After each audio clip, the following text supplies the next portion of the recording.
who survived on political opportunism. So that's the difference between you and I. We will stay here because we understand this player better than you. This is activist McLean Renner, and I do join you this evening for CEO, the biggest intellectual center. Sergeant Julius, I'm so much excited, overwhelmed, gratified, qualified. You are? Happy. I'm so much excited. I'm gratified. Gratified? What is gratified?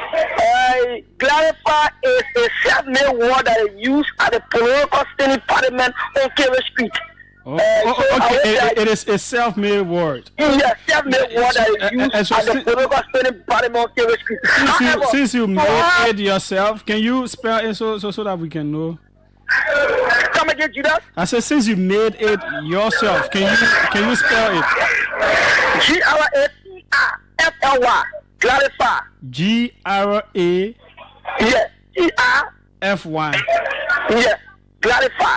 But how you say it is? The F-I-E is not there. The F-I-E that want to be there is not there. Which one? But how you manage to know? But you say you spell it right? G-R-A. G-R-A. Mm-hmm. Yeah. Yeah. G-R-A. Mm-hmm. G-R-A-L-I-F-I-E-T-Y. Clarify. That's how we started here on Kerry Street. Oh, am I right? Yeah. What are you talking about? Oh, you asking someone if you heard? No, but Julia. Yeah. Julia. Are you getting me? I'm getting it. So the spelling English that you want for us to but man, the word, are you talking about gratifying? No. I never said gratify. Okay. I never said gratify. I said clarify. Oh, clarify. Okay, so yes. So spelling now, so know your own. Yeah, let's move ahead. Let's move ahead because the way which we're starting, you and I agree with that. No. It won't be formed in the Oxford Dictionary. I agree because you said clearly. Hello. Rennie? Yeah, I think that you are going. I want to lie. You made it clear that it is a self-made word. So I agree with you that I'm not going to check in dictionary. I just want to know how you spell your self-made word. That's all. So clarify here is spelled G-L-A. Okay. I-T-Y. Clarify. We remove. But why you just changing the spelling of the word? When we come out and you change it, you can't on the other side you change it again. What I was saying that you're the self-made word. No, but at least that it should have one spelling. How you own self-made spelling can just change? It will have one spelling. It can change every meaning. I come in. It will have one spelling whenever I go through all of the procedure and be accepted to be placed in the Oxford Dictionary. Okay, go ahead. Thank you so kindly.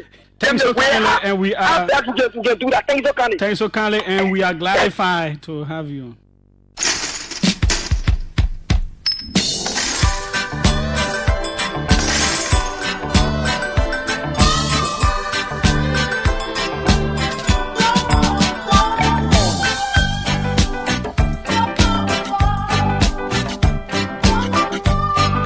The OK Conversation on OKFM 99.5 is right here. My name is Julius Jeh. This is indisputably the biggest thing on radio anywhere in Liberia at this time. Share the video, invite others to join in. It is a big presentation. Capitol Hill Wahala. Right on the cards. The constitutional election of a speaker following the resignation of Councillor Funanti Kofa, former speaker, representative, district number 2, that's Grand Crew County.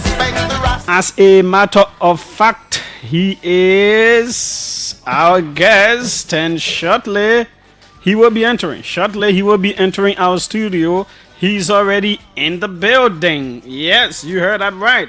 Right on the heels of a very interesting election up Capitol Hill. He's in the building. At 5 p.m., Representative Enes Mansia of Nimba County will be our guest. So after 4, when Representative Kofasha have left us, we'll do some discussions. that we were supposed to do now. So that's what the OK conversation looks like. Let's take a quick break with some of our sponsors. Right now, as our guest comes in, it is very, very important to have him now at this moment to have quite a high-level conversation on the OK conversation on OKFM 99.5. This quick break. Hey, rushing. Why are you rushing also? You, Judy, don't give me hard time, man. I'm going to the bank to get my cash because the bank was so close. You can use the ATM? My ATM card expired ever since. My man, you don't need ATM card. Just use the mobile app and generate an e-token. All you have to do is to just log on the app. You click on Express Cash. Then you select ATM. From there now you select Generate e-token. Then you select the account you want the money to come from. From there you select the currency that you want. If they're Liberian dollars or US dollars. Then you put in the amount that you want, whether $10 or $20, you put it in and you generate your e-token. It's simple, like 8 numbers that will come to you. When you get that number, just go to any ATM there. All you have to do is to just select the See Express Cash on the ATM now. The place where you're supposed to put your ATM pin, that way you pull that 8 number. Then it will ask you for the amount. That money where you generated, that money will come or the ATM will pay you. So simple. Echo Banners for me again. Oh. I will always make use of the Express service big time. Echo Bank, the Pan-African Bank.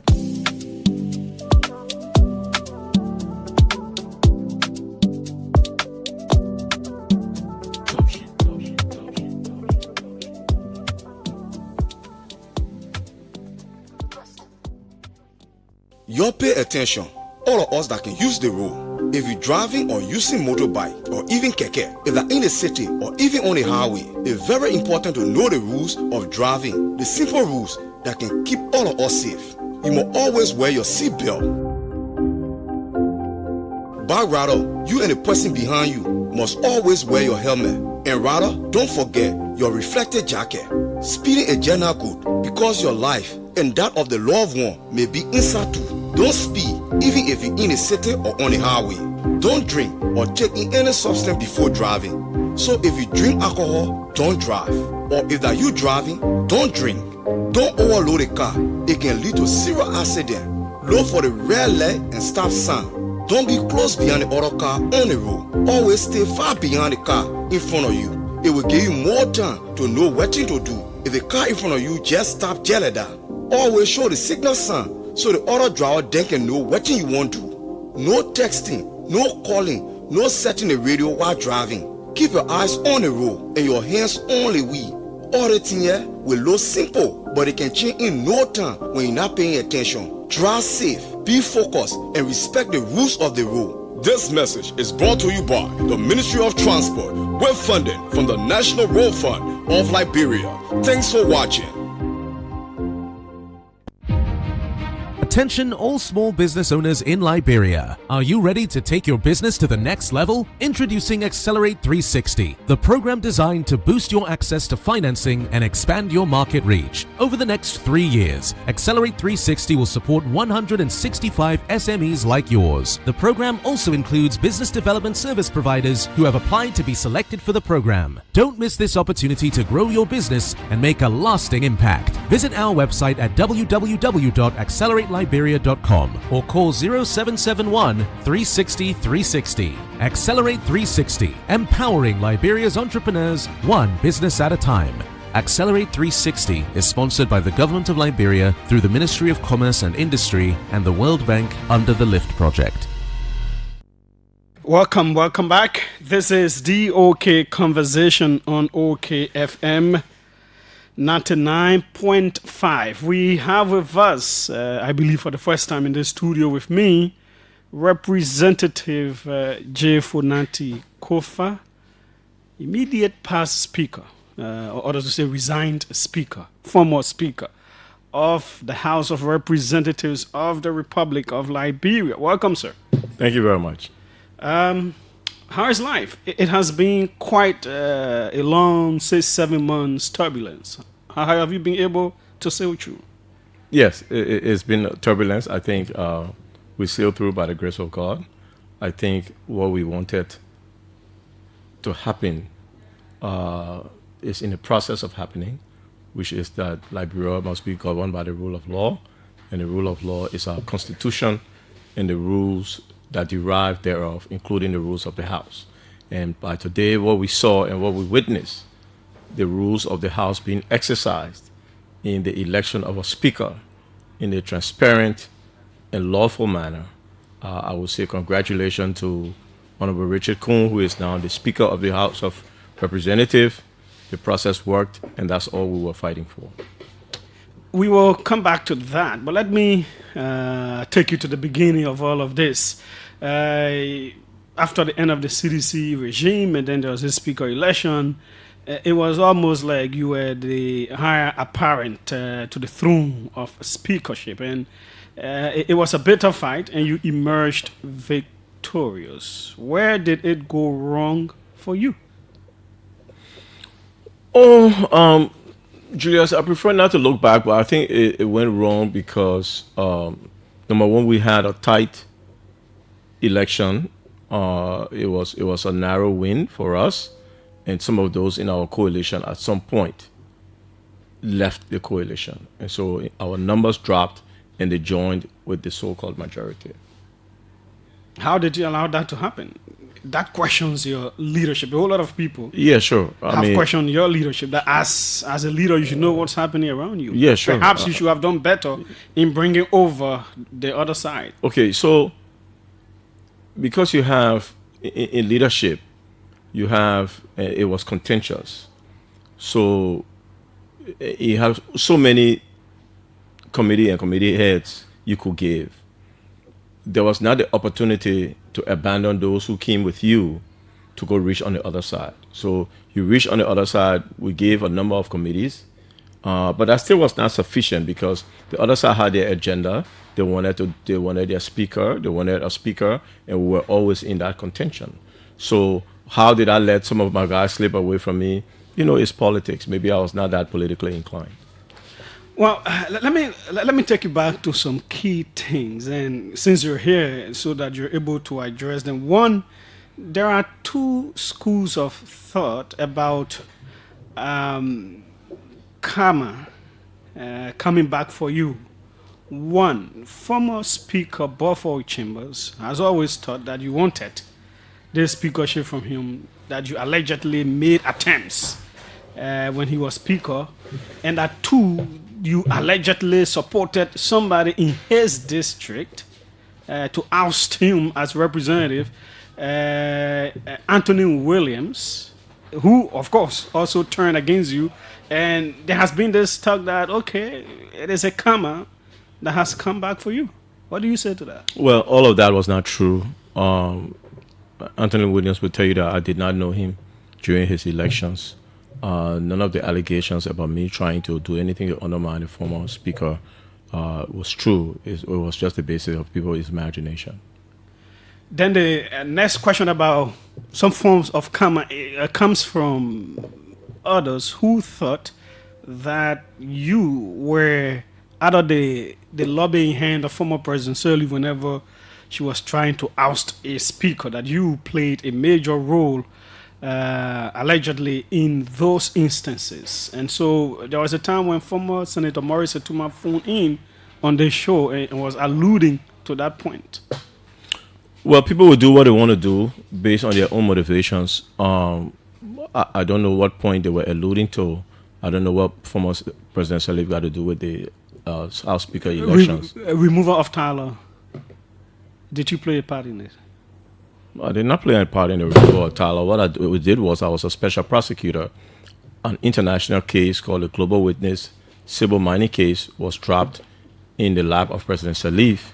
And I was appointed special prosecutor to prosecute that case. And based on the evidence which was given to us by British and American governments, we took it to court. Okay. That was my job. That was my responsibility. There is this thought that you wanted to contest, or that you had desire for the 2029 presidency. And so when you became speaker, you started to position yourself as such, and perhaps that may have irked a whole lot of people in the regime. Is there any example to that? Well, I'm asking you. No, you can't ask me. I mean, because I mean, if you were to tell me, is there you did X, Y, and Z, and that showed that you wanted to be president. Number one, which is not a crime. Number two, you can't look at me for doing my job and say, oh, the way he's performing his job, he must want to be president.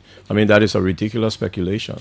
If there is an act or there is something I said or did that indicated that, which is lawful, anybody can want to be president in this country, then you can point to that. But I mean, it was just... People talked about the kinds of appointments you were making in your office. For example? The different appointments of different people. Okay, so Richard Cohen is making those same appointments in his office. Does that mean he wants to be president in 2029? See how ridiculous it is? So now that we are here, what next for you? A lot of work in my district. I haven't been to my district since my re-election. It's time to turn internally to my district and do what I was elected to do for the people of Grand Crew District Number 2. Do they feel abandoned by you? Although they have stood by me, yeah, I think they felt that some degree of abandonment. None of my projects are moving forward in the district. We spend a lot of time on this, and I think while they stood by me, they too were getting weary that it's time to move on. So, does this appear like something bad happening for a good end? Perhaps like a father who got so busy with job, wasn't creating the balance with his home, and then something strikes and he must be home now? Is that what it's going to be like? Probably is maybe a little bit of jealousy. They want their lawmaker. They want their lawmaker to be working with them. They want their lawmaker to answer his phone and deal with their issues and deal with their problems. Not necessarily the national problems, especially when it was mired in an impasse at the House of Representatives. You supported Mr. Ability, Representative Ability, for the speakership today, and you all lost again. What went wrong? Well, that's democracy. We didn't have the votes. Did you make efforts? Oh, we made a lot of effort over the last 48 to 24 hours. We made a lot of efforts to get people on the other side. It's legislative politics. People will tell you one thing and do another. But we made a lot of effort, yes. What's your relationship going to be like with Speaker Kuhn and that entire side? What do you look forward to? I think it will be cordial. I think we got to work together in order for the House to be smooth and functioning. I think the civil war is over. Honorable Kuhn and myself had some pleasant words before the elections. And some of the other members on the other side, we had some pleasant words. So I don't expect, I think this crisis is over. There may be one or two legal issues or uncertainties that we may have to face or address, but I think basically it's over. The legislature is going to move on. The House is going to move on under the leadership of Honorable Kuhn, Speaker Kuhn, and we go on to do the business of the country. Now, in doing the business of the country, we may have disagreements, but I don't think it will be not within the context or the confines of our responsibility of oversight and rulemaking. Clearly, you wouldn't have wanted it to go like this in quite a short term, to have been ousted and then resign or go to court, and then the court renders that process illegal and then resign and all of that. There was this thought from your political institution that you were hobnobbing with the governing regime too much, close to the president, all of that. How is your relationship with the president like? Well, when you hold the office of speakership, you head another branch of government, and our constitution says 3 coordinate and co-equal branches of government. So at some point, you will have to cooperate with the executive branch of government in order to get the business of the people done. Should I have adopted an opposing posture as an opposition leader, opposition member? I don't think so. Obviously, others thought so. I think we perform within the balancing act of the job of the speakership. And I think someday many people will realize that. What's your relationship with the president? Because you and him went to Italy when this whole thing started, and others felt it was an effort, allegedly, to take you away and spark the coup. Well, I don't know about all that. I think that's speculation. I've heard it too. The relationship between me and the president is a relationship. We were never in the same party. I've always respected him as an elder statesman, and we keep it at that level. There were different conversations that were held with him. Has he tried to explain that, I'm not part of this even though we went? Well, I prefer to keep those conversations private. Now, still at the House of Representatives, will you welcome, for example, the current speaker now appointing you to a committee and all of that, given your experience in the legislature in different places? As I said, because I want to spend a lot of time now on my district, mending fences, finishing my projects, and creating a vision pathway for my district, I won't be available for any committee assignments now and in the not too distant future. But you are a member of the House of Representatives, so the speaker could appoint you. Are you going to reject that? No, of course. Well, the speaker can't appoint me against my will. This is not indentured servitude. He can. I'm sure if he wanted to appoint me to a committee, he would ask my opinion, and I would decline for now. And if he appointed me without my acquiescence, I would reject it. As I said, my focus now should be on my district.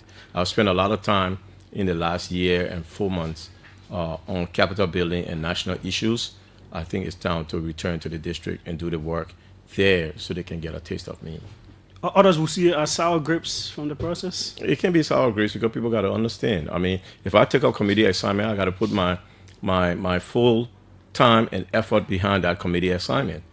And then I will be, again, shortchanging my district that I have not been to in a long time. So I don't think it's unreasonable, and I think most people understand that my attention to my district is nothing about sour grapes. It's just about, trying to avoid a lopsidedness towards the House of Representatives and not looking back towards the people who elected you. Are you sensing that there may be some people or somebody within your district who have been capitalizing on your absence to start to draw the people towards them? No, I have not noticed that. In this situation, of course, you have people who want to capitalize, people who want to take advantage, but I think the large majority of the district know me, they like their lawmaker, and they were not distracted by that. So, after setting all of this background, there's this legal process that you sought to embark upon. What did you really want to achieve, and what are the lessons learned? Well, I sought to achieve one thing, that, look, we have the Constitution of the Republic of Liberia. We have rules of the House. We should be a nation of laws and not a nation of men. Whether you have a majority or not, there is a defined manner in which you go and remove speaker, and we should stick to that. That's what we sought to vindicate.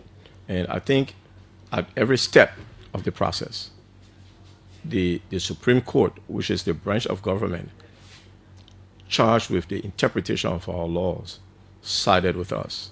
And so we vindicated the process. We vindicated the law by the mere fact that you had a resignation of mine that was read today on the floor, and a vacancy declared today on the floor, shows that everybody recognized that the Constitution was in full force and effect. You won the case. That should have encouraged a whole lot of people to come your way, but you still could not achieve that. Well, yes, and that is the reason why we decided that we were going to step aside, because at the end of the day, let's understand one thing. Because the Supreme Court said you can't have parallel session, the issue of quorum was moot. So it's either people would have gone to work today or not gone to work today. And then we're going to determine by their staying away whether or not we're going to have a quorum. It was not going to be a parallel session. But to the extent that people are going to make it a parallel session, then we're back to what happened in November and December. Violence against lawmakers, police brutality, lawmakers on lawmaker violence, protests that went on, fire that went on, all those kind of things. And I don't think at this point all of that was necessary to go back to that process. So we made a conscious and calculated decision in the interest of peace and stability of the House and of the Republic to step aside. Do you think the executive undermined you in this whole process? As I said, Julius, I'll reflect on it. I want to look ahead. The executive obviously did not choose my side, and that gave us some complication. So that is part of the difficulty we had, yes. There were huge allegations made against you by your colleagues for your removal. Those allegations are still hanging in the balance. How do you intend to address them? The allegations of conflict of interest, of inflicting budget, allegations of corruption here and there, the allegations of single-handedly appointing people to go to ECOWAS and all of those. How do you intend to address them? Well, every time all of those allegations have been put to a test, they have been proven false. So, for example, ECOWAS rejected the issue of the single-handed appointment, the issue of the other issues that you raised. But that is not what ECOWAS rejected. What they rejected was once a country sends people, they are going to stay there. They didn't have time for how those people were elected or appointed to go to ECOWAS. The fact that they were sent there, they felt that they were on a term that needed to end. At the end of the day, the issue of reappointing people to ECOWAS was rejected. The issue relating to all of the other allegations, again, you make allegations, but you're not allowed to test them. So they were never brought to the proper forum for me to answer to them. Individually, I have answered to them on various platforms, and my answers stand. At the end of the day, the Supreme Court ruled that all of that was illegal and unconstitutional. So that process does not exist, have not existed. If they want to bring it back up, I'll be glad to answer those charges. There is a case in court as a result of all of these things. The Capitol was gutted. You have been called in to answer some questions. Different lawmakers have been called in. Where are we on this whole case? What do we need to know? No, I don't know. You need to ask the police. I think they are the ones conducting the investigation. I was questioned on the issue of the fire incident at the Capitol. I maintain that I have no knowledge about it either before or during that process. I learned about it like most Liberians did on the morning of the fire, and that I have not seen any evidence shown to me in the investigation process that points at my involvement in it. But the police are the one who's doing the investigation. There is this claim that you admitted to some viral audio that it may have been your voice on it on a spoon last night. No, I think you're taking a spin that some government official wants you to take. No, and this is what I'm asking you. Okay, so there's an audio which was not presented to me by the police during the investigation at all, but was put on social media, which I said, from the way it sounded like my voice. The person who is accused of having the audio in his possession say it's AI. So can AI imitate my voice? Yes. So I answered the question. It appears to be my voice. I also said, somebody didn't want to listen, that I do not remember having that conversation on that night. So in the day and age of AI, it's entirely possible that it could have been created with the sound of my voice and the sound of the voices of others. I don't know. It was not presented to me during the course of the investigation. But let's take it one step further. Let's assume, okay, for the purpose of argument, that it was my voice. I had that conversation. What in that tape or in that recording points to an involvement in the fire incident at the Capitol? So let me ask you squarely. No. I mean, that's the question. No, I'm the interviewer. Okay, You are the fair interviewee. enough. Fair enough. So you have to answer the question. Fair So let me ask you squarely. Did you have any conversation? Were you part of any plan to burn the Capitol? Well, I just told you. No knowledge, no involvement, none at all. I mean, how emphatic can I be? None at all. And I wish the government would invite international investigators, and I wish they would take advantage of polygraph. A polygraph machine is a modern technique in identifying in investigation that identifies whether or not the subject of the polygraph is being truthful. If we were to employ those methods, that would aid in the investigation. And I think international investigators should be called in to assist with the investigation, just like they call them in the determination of the arson. Okay? I think it will be fair, and in the eyes of the public, it will be right to give it more credibility if there were some we seek legal mutual assistance to help with this investigation as to the criminal aspect of the fire. Earlier, you mentioned some legal issues that may still need to be addressed. What are those? The pay and benefits of me and my staff. Oh, you haven't been paid? There have been reports that you've been paid, that there were negotiated settlements of $2 or $3 million and all of that. Perhaps it's now time to address them. Well, only if you want to believe it. So, my request was that my colleagues be paid. The issue of the speaker's pay and benefit for speaker and staff from, I think, November till yesterday still has to be addressed, because for the majority block, they have been paying that to Richard Cohn, right? But if I resign today and it was accepted today and a vacancy created today, then I'm entitled, and my staff is entitled to all that pay and benefits. We will make, in the next few days, we'll make a request for reimbursement and payment of that.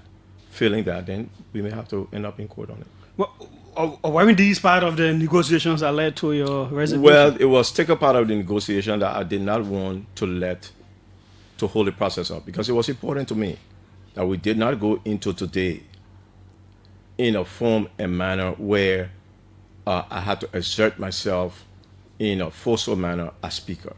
I did not want that. The public, as much as the public wanted us to stand for the rule of law, I did not see a public appetite for us to do anything that occurred in a formal manner in November when lawmakers were at each other's throat. I don't think the public had an appetite for that, and I wanted to avoid that. So I know what I'm entitled to. I know what the law would give me. I'm a lawyer. We'll take that course if we can reach a settlement on that. I was not worried about that issue going into my resignation. I just wanted to make sure my colleagues' pay and benefits were going to be done. So have they been paid? That process is going on now, yes. And who are you going to make your staff for those? Well, I'll make my request to plenary. Okay. Now, how are your colleagues going to be positioned in the House of Representatives, the quote-unquote rule of law caucus? Are you going to be like the opposition bloc there, or what? Well, the rule of law caucus is going to continue to exist. I think our members may grow with time. It's not necessarily an opposition bloc, but it's a bloc that wants us to adhere as clear as possible.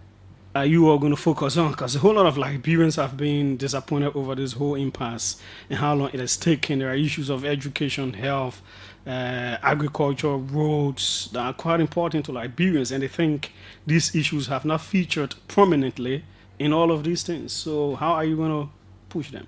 No, but these issues have always featured prominently in the budget. They have always been the subject of budget debates and budget contention. And I think they will continue, and to the extent that I'm going to continue to push on the issue of the development of Southeast roads.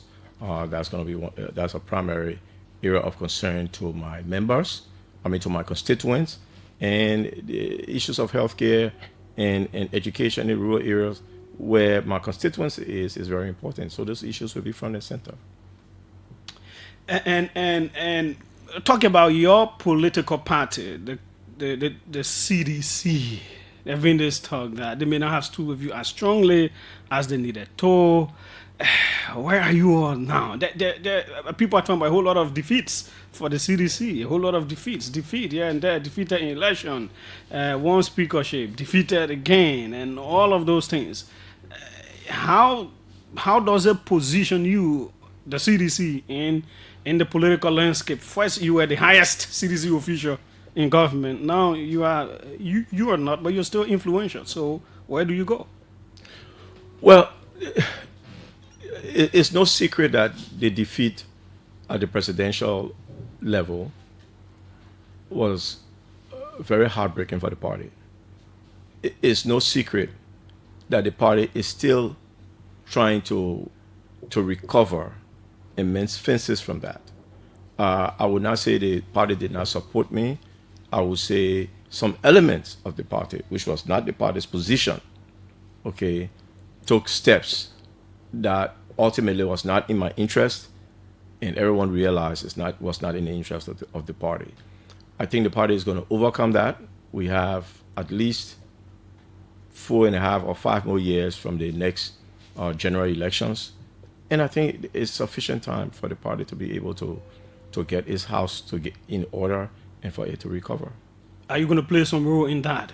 I expect that I will, yes. There are thoughts that you have been arguing within that certain people should not be in the leadership, either because they are sanctioned or to take some step backward, to rebrand, have some new faces, to give the party a new lease of life. Is that true? No, anybody who's speculating that has been my argument is just speculation. And then they're not in my proximity to the party. It's purely speculation. Okay, having you here gives me the latitude to ask me a whole lot of things that I've heard. That's true. And it gives me the latitude to answer them. Yeah, sure. There have been these thoughts as well that some kind of way you've been influential in getting people on sanctions list. Yeah, whether it was from the previous regime or whatever, but there are these thoughts. People always say Kofa may have his hands in these things, trying to push for certain Liberians to get sanctioned. How true is it? It's one of the most ridiculous things to think that me or a Liberian will be able at the Treasury Department level or the highest level of the United States government to write people's name on a sanction list. People say those things because it makes them feel good. It has no iota of truth in it. There have also been thoughts that if these things had happened in the previous regime, there would have been stronger statements from international community partners and all of that. After the ruling of the Supreme Court, that seemed not to have happened. Were you concerned about that? Yeah, I was a little bit concerned, especially with ECOWAS, who played a pivotal role in bringing this impasse, that there were going to be statements. But then, I don't know. You know, they decided to do what they did in terms of remaining silent. I'm not going to question that. I think the impasse is over. Everybody is glad about that, and we move on. The Americans did not say anything too. Ask them why not. So I'm asking you, does it make you feel? But then somehow again, I'm not. Oh, you mean how it made me feel? Yeah. I don't know. The Liberia is an independent country. We try to be independent. Yes, I thought adding voice to this issue would have been important for the Americans to do. But remember, they have never weighed in on this issue. Their first and only statement on this issue was a general statement that all sides should work together in the interest of the country. So, did I expect anything different from them? No. Am I disappointed? It's the same thing that they have said. I mean, they've played. It's the same role they've played in this process, so it didn't make no difference. Former Speaker Kofa, was there anything about a settlement of $2 or $3 million being pushed by you as part of the negotiations? No. I had Representative Sumo Morba of District 3, and he alluded to that the document he saw contained like $2 million settlement for you. Representative Sumo said that? Yes, of District 3, Montserrat County. I'm not aware. I will ask him to show the document. I will check him out. I will ask him about that. That's my first time hearing about it. I would like to see that document too, if he has such a document, because it absolutely did not occur. But are you concerned that it has been all over the place? But this is Liberia. Anytime you do something, nobody does anything on principle. Nobody does anything because it's right. Everybody do something because it's money. That's how we perceive people. So when I was contemplating resigning, did I think that this would be part of the speculation? Of course, because this is the society we live in. But I'm telling you that did not occur. Why did he resign long ago, and why now? That's a good question. Remember, when the Supreme Court made their decision on December 6th, the book people came and told you that it was confusing, that ultra-virus was a strange legal phenomenon that most lawyers were unfamiliar with. And therefore, they convinced the public that the public should be confused. And so we filed a bill of information. I could not, having filed a bill of information, asking the Supreme Court on issues that would provide clarity to the ruling, then get up and walk away from that. I think I owe it to the public to stay the course until the Supreme Court either vindicated us or clarified that no, it did not mean that what we had argued for was the law. So we had to stay that course. Once the Supreme Court ruled, then we look at and assess our overall position vis-a-vis the House, and then we made our decision. Again, I did not want to go into today, which is the opening of our first session in this term. I did not want to go into it looking like, having the House look like it did in October last year. What do you make of the overall performance of the government thus far since it came to power? I have been embroiled in leadership impasse. I'm not impressed with the overall performance of the government, but then again, I'm not number one, an objective bystander on that issue, and two, I've not been paying that much attention because I have been singularly focused on one issue. But from from people on the streets that I have talked to, things are tough. What role do you think the opposition can play to ensure that the toughness you are talking about doesn't continue? I think the opposition needs to get its act together more. They need to focus more on policy prescriptions that work. They need to articulate those policy prescriptions more in a manner that the Liberian people will understand. They need to push for those policy prescriptions. And I think I'm now in a position to be able to assist in doing that. There are those who think that you come across as being more liberal, as being more laid back, not quite a combative, tough-talking opposition politicians that will take the government on. I mean, really to the backs. Are we going to see a more forceful Fonati Kofa that is not speaker anymore, or the similar approach? Look, am I going to change my spots? I don't think so. I think I make my voice loud and clear. I take the positions I take. Yes, in many cases, I out for consensus because at the end of the day, peace is better than war because life is better than death. I tend to build consensus. I tend to find ways to build consensus, yes. But my position will always be my position. But I don't know, am I going to adopt a fiery brand style of politics? I doubt if I will. Are you going to go back to lawyering? Yeah, that's a good question. I'm thinking about it. Now that I don't have the speaker position, I may return to supplement my income. I may return to lawyering. Yes. It seems it has some good income. The way you talk about supplementing income means that there is something good there. In lawyering? Yeah. Yeah, of course. Some really fat bucks. His name is Fonati Kofa, former Speaker of the House of Representatives. We're having him here. Before we go to the lines to take a few calls to interact with Liberians, some messages have been coming in as well. What are some specific things you're going to do in Grand Crew? Because your people have a whole lot of needs. I've been to Grand Crew before, and once you get there, you know exactly what the problems are. So what are some key things you're going to focus on? We're going to focus on finishing my projects. There's one school project that I was to deliver before elections last year that is lingering. It's just got a few more finishing touches on it in the Flint County community so that the students can move into a very decent school for the first time. My radio station project is still ongoing. There's a town hall project I have in the Bois area that has to be completed. There's the Sastan Youth Center project. And then overall, I would like to invest more resources into road building and road maintenance, getting some yellow machines and stationing them in the district to ensure that the roads are passable all throughout the year. Well, the government is pushing for the 285 yellow machines, 19 to each county. You really may not need to get yellow machines there if the government brings theirs. That's correct. But then again, I don't know what that schedule of the government is. So I would time what I do with what we're going to see what the government does. Okay, let's take a few calls. We have with us the former speaker, Jeh Funati Kofa, right here, 777-700-995, 555-995, the numbers to call.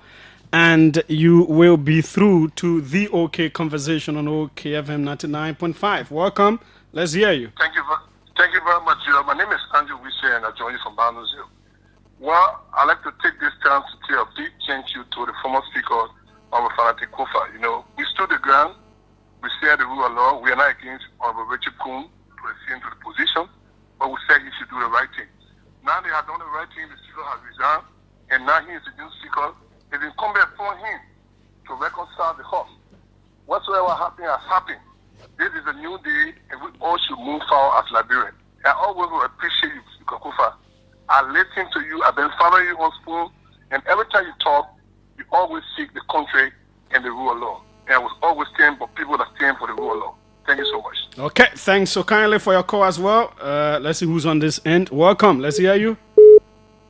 Yeah, good afternoon. I'm Olano S. My phone from Point 4 to be precise in the Christian Cove Valley. I want to applaud the former speaker for a brilliant decision he has taken. Despite all the ups and downs of delaying resignation, at least the country got to get better. So I'm forever grateful for his resignation.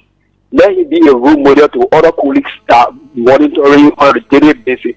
Thank you for having me on the radio. Okay, thanks so kindly as well. Let's see who's here. Welcome. Let's hear you. Julius, how you doing? G. Eric Pai here. Go ahead, Eric. I want to say a very big congratulations to the former speaker.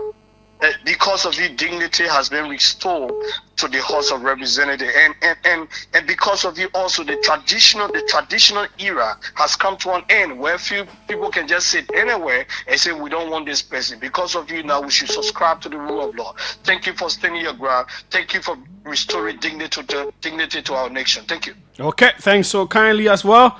Welcome. Let's hear you. Hello. Hello. Yes, go ahead. Let's hear you. This is Lidon Abenigo Apun from Slovak Congratan.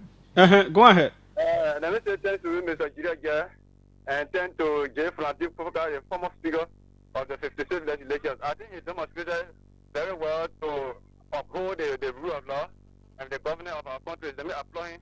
This is a man who has a lot of experience with making legislation, even though he has not occupied that position. But for him to be absent for that particular position of the speakership, it is something that is very key to some of us. However, we pray that he will work out very well, and we believe that his leadership will be provided because my leadership is the foundation of solution. However, leadership also is subject for improvement. Thank you for the time. Okay, thanks so kindly as well. Let's see who's on this end. Welcome. Let's hear you. Thank you, my good friend and brother Julius. Let me take this time to tell you big thank you for inviting the honorable speaker. Look, Julius, if we do not have anything to give the honorable speaker, now we call him former speaker now, he has do a best to stood the ground. Some of us were not respecting the rule of law in this country. We were just pretending. But at least he has brought us to this point that we know that we need to respect the law of the land. So let us commend him. Because I see nobody will come out to even laugh at him because he was all doing the rightful thing. So now you see how everybody certify You see how the city is quiet? Nobody was against Nagbekun, Honorable Nagbekun. No. But we were saying that the refugee be done. That's all we were saying here. We were not here to say, okay, because what and no. But it's a refugee. So let me take the time to thank you so much. God will continue to bless you. Okay, thanks so kindly. Welcome. Let's hear you. Good afternoon, Julius. Go ahead, let's hear you. Journalist Emmanuel Kotu. Yes, sir. I have two questions for the Honorable former Speaker. There was speculations around that your removal was being carried out by people within the CDC. What are your thoughts on that? And secondly, if you were rating this government from 1 to 10, what is the score for them? So okay. Okay, thanks so kindly. Let's go international. Let's go international and see who's here on the international line from France. Welcome. Let's hear you. Good afternoon, Julius, and good afternoon to Honorable Kofa. Frank Gibson, and I call from Paris. Go ahead, Frank. Honorable Kofa, you know, looking at the elections, the elections result today, the speaker's elections result today, it seems that some of your members, the quote-unquote rule of law members, I think they betray your group. How? 4 of the members of the majority bloc, we understood that they are out of the country. And Representative Koga did not vote today. Yet they were able to retain the 43 votes that they are all with them boasting of, that they had the number, Just for the 3 votes that they have been carrying for the last 6 months, it comes up to the in this particular vote. And now 29 number, we found out that most of the only had 26. Don't you feel some sort of betrayal from some of your members who crossed over to the majority bloc to live a region or speaker? Okay, thanks so kindly. He will address that. 777-700-995. We seem to be having problem with this 777-1. But let's let's take Madam Patricia Logan of the Liberia Albino Society. Welcome, Madam Logan. How you doing? I'll call you on loud. But then see you on radio, madam. I think we're not going to speak to the topic. Okay, let's go international from Minnesota. Who am I speaking with? Welcome. Hey, Julius Jeh. This is Cyrus McGee. I'm calling you from the GMTV studio here in Minnesota. Go ahead. I'd like to say thanks to you and to former Speaker Kofa. Mr. Former Speaker, thanks for, holding on to the rule of law. You took this entire thing of moving a speaker to another level. You stood your ground, you stood with the laws, and we are where we are today. I listened to you yesterday. There is something that you said that is very important. The need to further strengthen the process of removing a speaker. We hope that you keep being vocal like you were today on the floor, and you will push for reforms that will make sure that the screws are tightened, that people will not just get up and do what they did and kept our country hostage for almost 7 months. Thank you for your service to our country, and keep doing what you're doing. Thank you. Okay. From the U.S., this person, let's read some messages. Ishaka Sharif says, let me appreciate Speaker Kofa, but problem will recur once chairmanability continues to enjoy the confidence of 26 members. Time bomb. Okay. This person says, greetings, Mr. Jeh. Let me appreciate the Representative Kofa for his the second public appearance since the resignation. Kindly ask Representative Kofa if he regrets his decision that led to the chamber to be set on fire. His decision? Okay. Sifas Ojuku Gamayan sends in that message. This person, let's take this message first before we take more calls. This person says, hi Julius, I once told you that men of character do not bow down to circumstances. Instead, they see circumstances as opportunities to do something great. Kudos to Honorable Kofa for upholding the rule of law. Only a man of character could do that. I remember him as the father of the rule of law. Only a man of character could do that. Ernest Bailey wrote in that message. Let's come to this line and see who's here. Welcome. Let's hear you. Yes, this is journalist Octavian Williams, the former vice president of the president of Liberia. And the one-time defeated presidential candidate of the president of Liberia. Go ahead. Let's hear you. So my issue has to do with Kofa, upholding the law, just like the text you just read. I was now more focused on the election because I know the play from the executive. And I've always said, like I said on Prime FM this morning when I was invited, that the Unity Party has shot itself in the legs from the crisis, from the legislature. I want to be thankful and appreciate Councillor Kofa for upholding and maintaining the laws of this republic.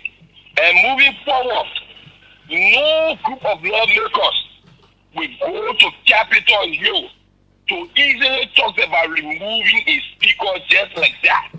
And I know more people will run away. That is the legacy and that is the history that Councillor lawmaker Fanatic Kofa has said. Kudos to you, Councillor, and you will serve in history in this republic. Judge, thank you for the audience giving the councillors this evening to clear a few of the issues. Okay. Thanks so kindly. As well, a few more calls, and then we come back to him to let him go. He's a running man.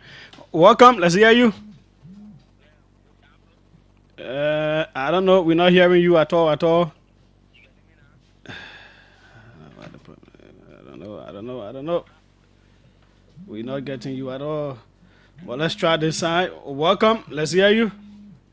Yeah, Julius, this is Brown Tati from Monrovia. Go ahead. And let me thank the former speaker and all those that participated in the election today. But I had a question for him. I want to believe that most of the information we heard on air, even on a removal, may have necessitated the fact that he was pushing for the auditing of the house. Yeah, I had that question coming up. So if he still be pushing that line now that he has gone on the floor, that he really free to ask any question, to form a line, so that the horse, as he perceives, so it can be up there. Okay, thanks so kindly. Welcome. Let's hear you. Welcome, Julius. Go ahead. Let's hear you. Oh, you went off. How did that happen? We don't know. This one. Welcome. Let's hear you. Hello. Hello. Yes, go ahead. Yeah, my name is Moses. I'm putting in for this number 9. Yeah, I want to congratulate the former speaker for the job done for the city of Liberia. He did well. He will not just sit down because I'm a son of a very good country. And we want him to in our country, let him go back to the district and do the district work. Thank you very much. Okay, thanks so kindly. Emmanuel says Mr. Kofa is a man of law. History will pay him back. Let him keep doing the right thing, best for his people. Please ask the former speaker what actually went wrong. After winning the speakership election, the very people who elected you went against you in split months. Does this exemplify a clear weakness in your leadership? That person asks. Please tell Councillor Kofa thank you for respecting the rule of law.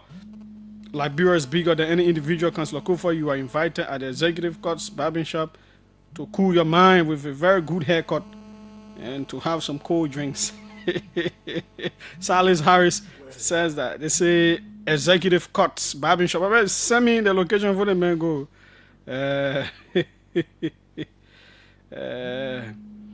Please ask, guys, how was his role in the 2018 unconstitutional removal of Councillor Jeh Chokon Willis Smith? He was chair on judiciary in the House then.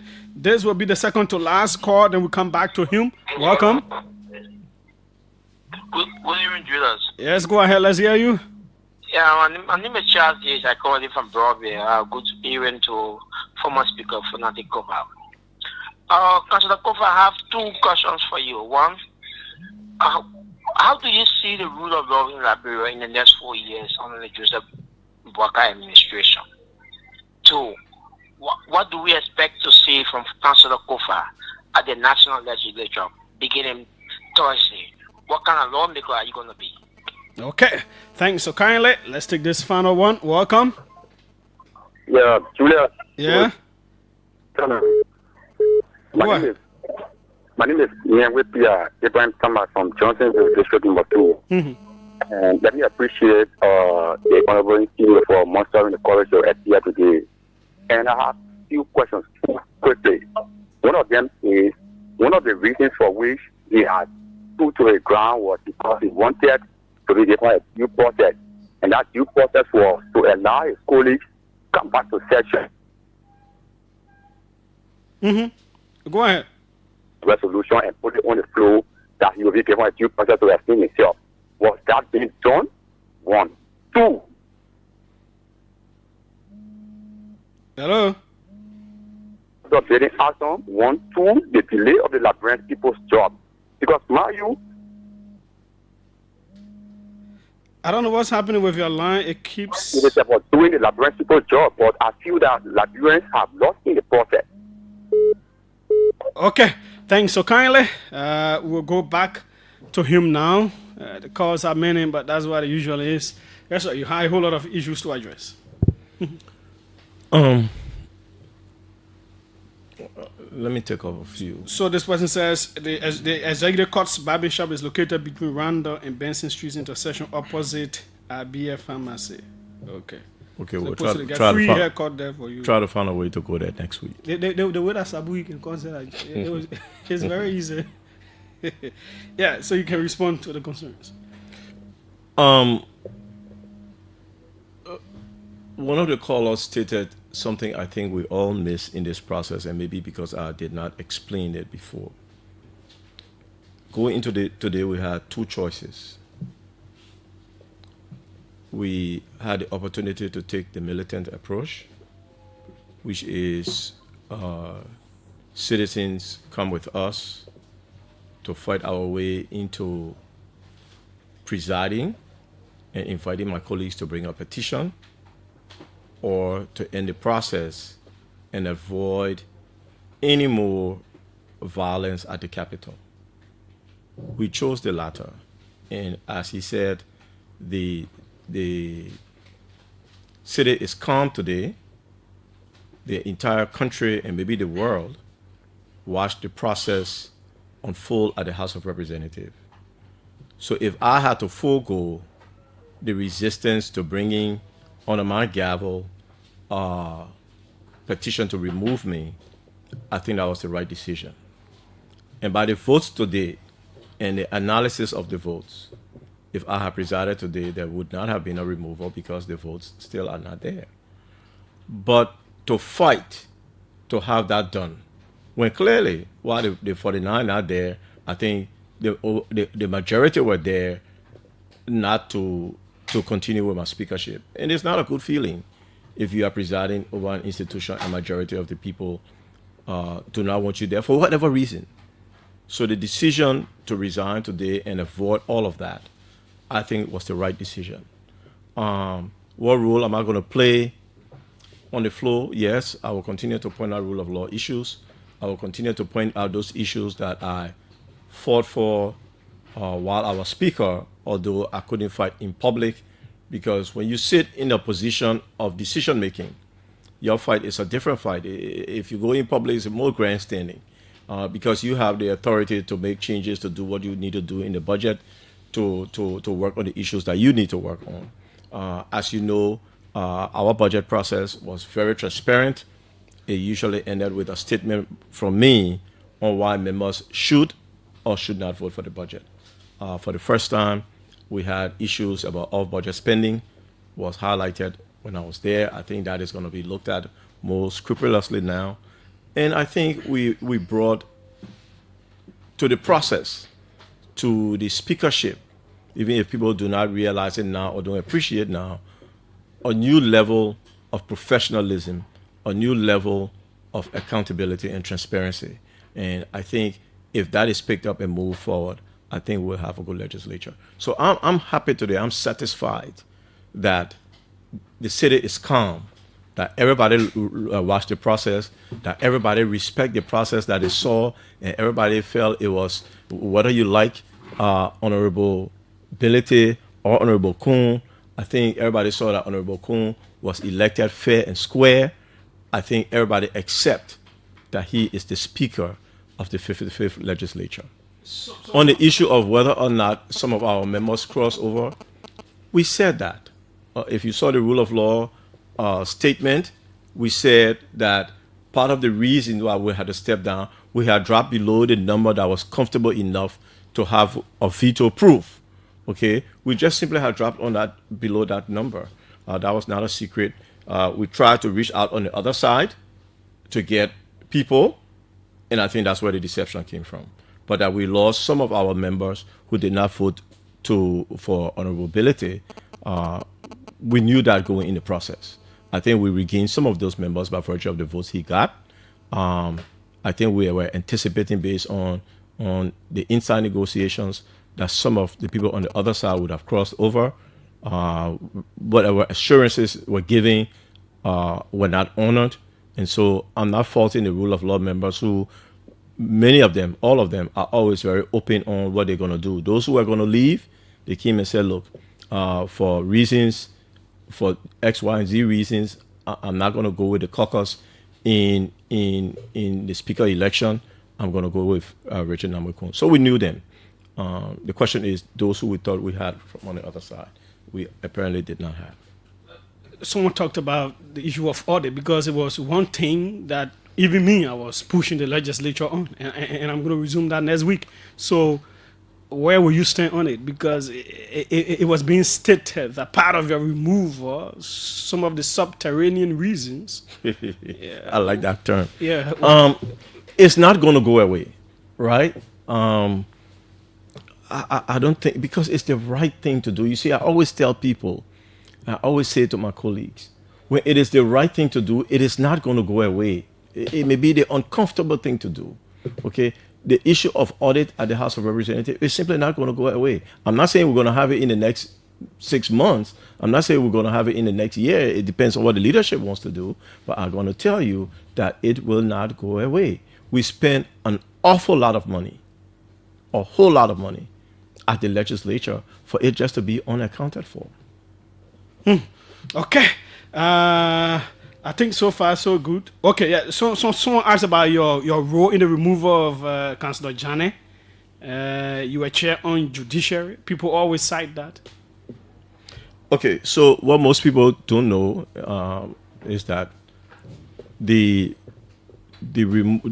impeachment of Councillor Jeh was given to a specialized committee headed by Councillor Kanye Wessel. It was not given to the Judiciary Committee. It was given to a specialized committee to handle that. And so I was not involved in that process. Okay. Councillor Fonati Kofa, Representative Grand Coup County.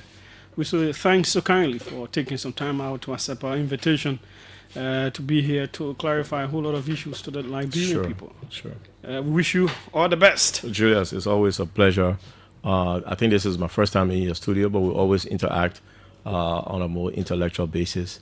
I'm glad that I was able to visit your studio today, and thanks for the good job you're doing. Okay, thanks so kindly as well. That's how we go. Let's take a very quick break as we allow him to go, and then we run into other important issues here. This is the OK Conversation on OKFM 99.5. We are right here. This quick break at 5 p.m. Representative Ernest Mansier will be here. For years, finding someone home in Liberia has been very challenging.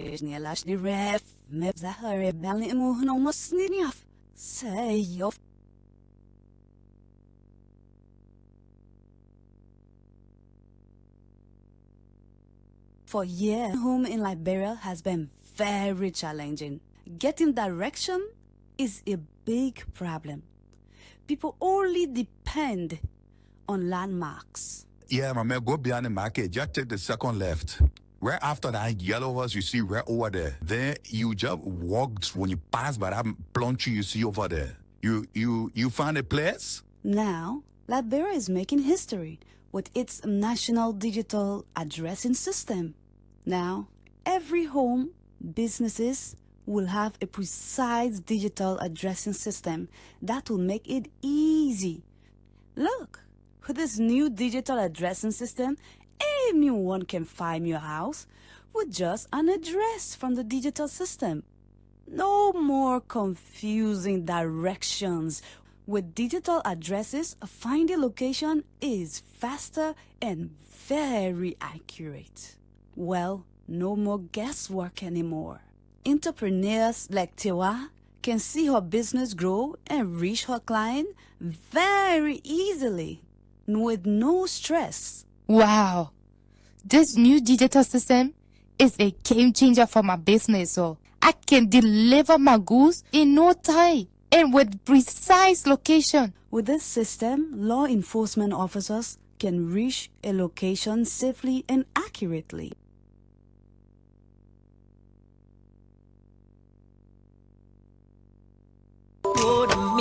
Hey, my girl, Teta, I slam my card also. The player I have first. I go carry my uncle car to Songo and Karash. The GoPro we are where or inside it. The whole car engine spot. And the same thing happening to me.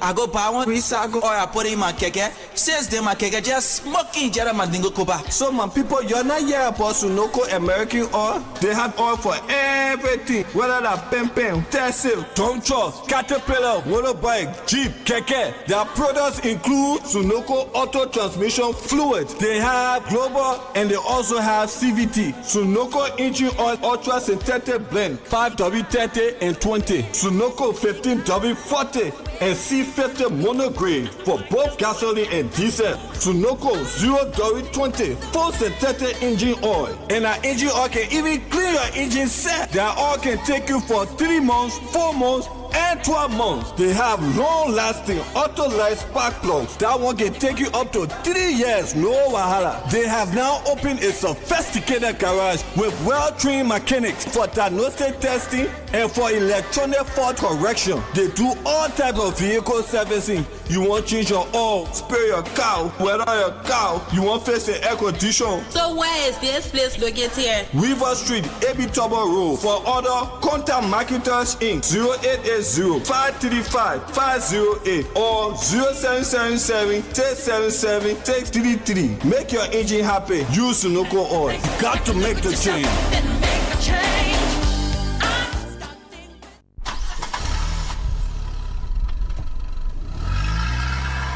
Your cars, generators, and other machines can last much longer when you use the right kind of petroleum products to power your engines. Sunek Group, located on Bushwood Island, is dealer and distributor of high-quality petroleum products across Liberia at available prices. At Sunek Group, we sell and distribute high-quality petrol, gas, and diesel fuel to fueling stations across the nation. Our highly trained, professional, and customer-friendly staff are always waiting and ready to serve you. We deliver your petroleum products to your destinations on time. No worries. Power your engines with the right kinds of petrol, oil, and gas today and save time and money. Come to Sunek Group, your one-stop distributor of high-quality petrol, oil, and gas. We are located in a BMC building opposite UBA Bank, just a block away from LPRC on Bushwood Island. For more information, call 0777-062-441 or 0886-473-164. Sunek Group,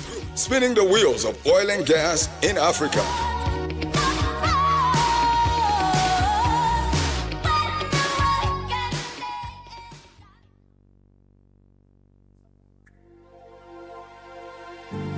Father, you are the God who spoke life and its tardiness into being. Time after time, it has remained constant because you are time. You legislated our inheritance with a covenant you kept for your name's sake. Forever you are God, proven from the ages to be dependable and faithful not just to your people, but to your word. Who is like unto thee? Forever you are God. Hallelujah.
The song is Forever You Are God.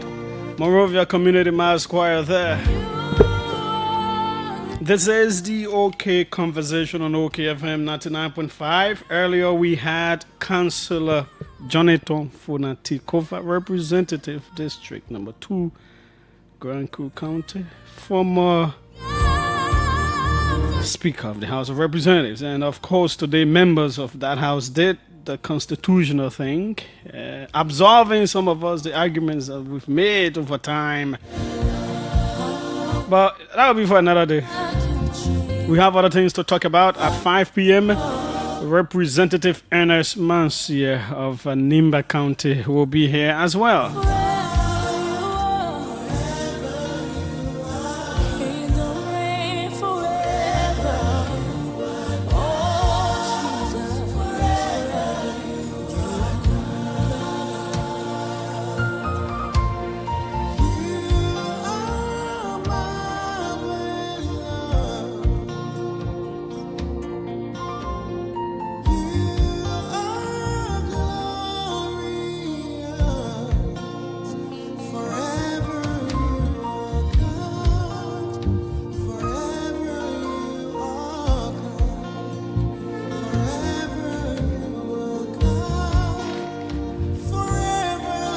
In this hour, we'll go to Bunk County. We'll speak of our correspondent there. A dead body has been found in a vehicle.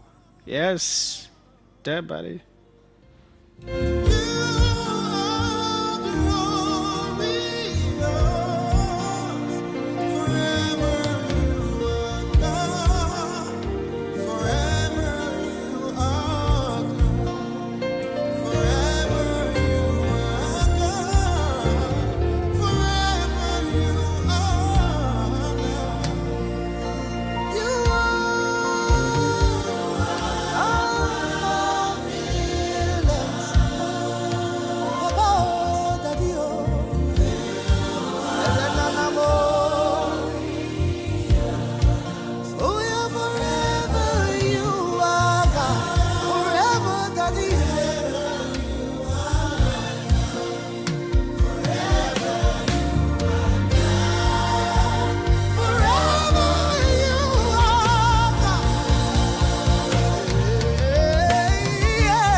Yeah.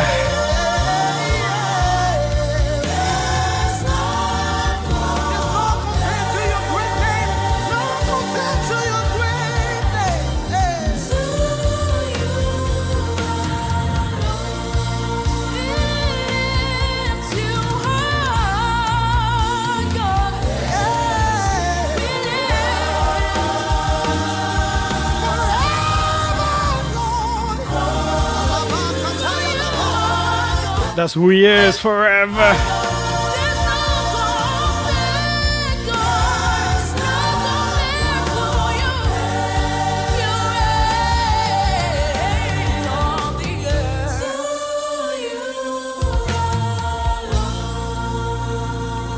Yes, indeed. Welcome back. This is the OK Conversation on OKFM 99.5. Quickly,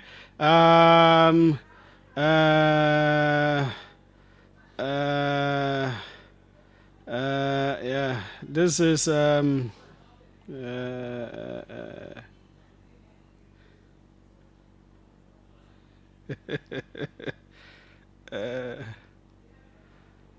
okay, so now the Ministry of Transport says that it has brought some sanity to the situation. You know, the issue with the drivers, the protesting drivers, because when drivers start to protest, the passengers will start becoming uneasy. It's not a thing the government wants to see. Food will not be reaching the capital and all of that. So this was a statement put out by the Ministry of Transport. Like I said, I'm just running through some things. So it says, in a remarkable display of leadership and interagency collaboration. I just like how these Ministries and agencies can praise themselves with these very nice words. In a remarkable display of leadership and interagency collaboration, the Ministry of Transport has successfully intervened to resolve a recent go-slow action by commercial drivers across Liberia. The protest action, which saw hundreds of commercial vehicles pulled off major highways, was triggered by allegations of excessive ticketing by Liberian National Police officers and the increasing number of security checkpoints disrupting the smooth flow of transportation. The go-slow had caused serious inconveniences for citizens commuting between counties and within urban centers, leading to widespread concern about the availability of affordable public transport. Drivers complained that officers were issuing violation tickets with high and unjustified costs, and that security checkpoints along various highways were too frequent, especially during nighttime hours. In response, the Ministry of Transport, through its Division for Land Transport, took swift action. A high-level meeting was convened with the leadership of the Commercial Drivers Union from across the country, led by Director of Land Transport, Mr. Jasper White, Rudolph Nat, Deputy Minister for Land and Road Transport, and Assistant Minister for Land and Road Transport, Zunu Duyan. After listening to the concerns of the drivers, the ministry immediately facilitated a follow-up dialogue between the commercial drivers' leadership and top officials of the Liberian National Police at the police headquarters in Monrovia. At the conclusion of the meeting, the Inspector General of Police assured the commercial drivers that no officer will issue violation tickets exceeding $20 United States. The LMP chief also committed to reducing the number of security checkpoints, particularly during the night hours, to improve the flow of traffic and minimize delays for commercial transport operators and the traveling public. The deputy and assistant ministers of the Ministry of Transport commended the Liberian National Police. So that is that. So that issue is brought under control. So drivers, if you're listening at the time we open the lines, if it is true that those things are not coming into place, you let us know. Very important. I mean, those on the highway, I'm not talking about you, the Morovia or within Maserado drivers. No. Okay. Now, so there has been this issue, and I've been trying to investigate. There has been this video on social media about diamond water. And okay.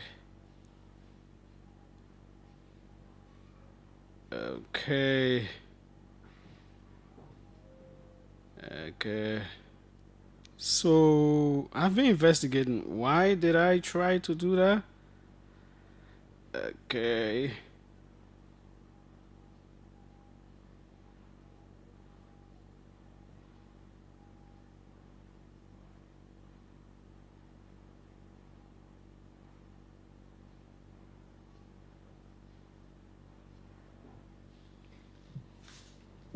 Before we go into that, let me do this first one. Then we'll go into that because it's very important. It's very important that we talk about that. Oh, executive court, man, I said they invited me to. You know, my way of cutting hair, is almost like a very faithful man. You know, the way men we can be faithful to full football team. The way a man is faithful to his wife, you know, or his lover. That's how I'm looking in cutting hair. If I start cutting hair here, there's a place I can cut hair until otherwise. So, yeah, for me to change cutting hair, please. And that's how I operate in my life. It have for me.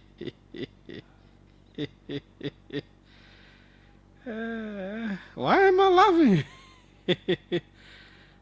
So the same way, I hardly change things. I can stick to one. Yeah, that's how it should be. So that's how. I know some guys who can be like that. They can't even try. Try to stick one place, especially when you are married. You the married people, Yeah, you all need to behave. Yeah. And to behave. Stick to one place. The same way we can stick to one team. Stick to one place.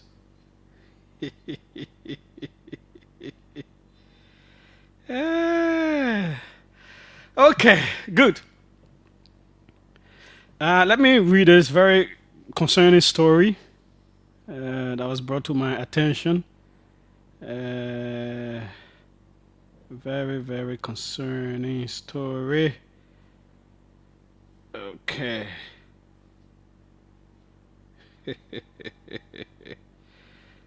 Stick to one is important. Caretakers and relatives of patients recovering from surgery at the John F. Kennedy Memorial Hospital, and I'm reading from Front Page Africa, have alleged that they were forcibly removed from the hospital premises during nighttime hours, leaving many without shelter and exposed to unsafe conditions.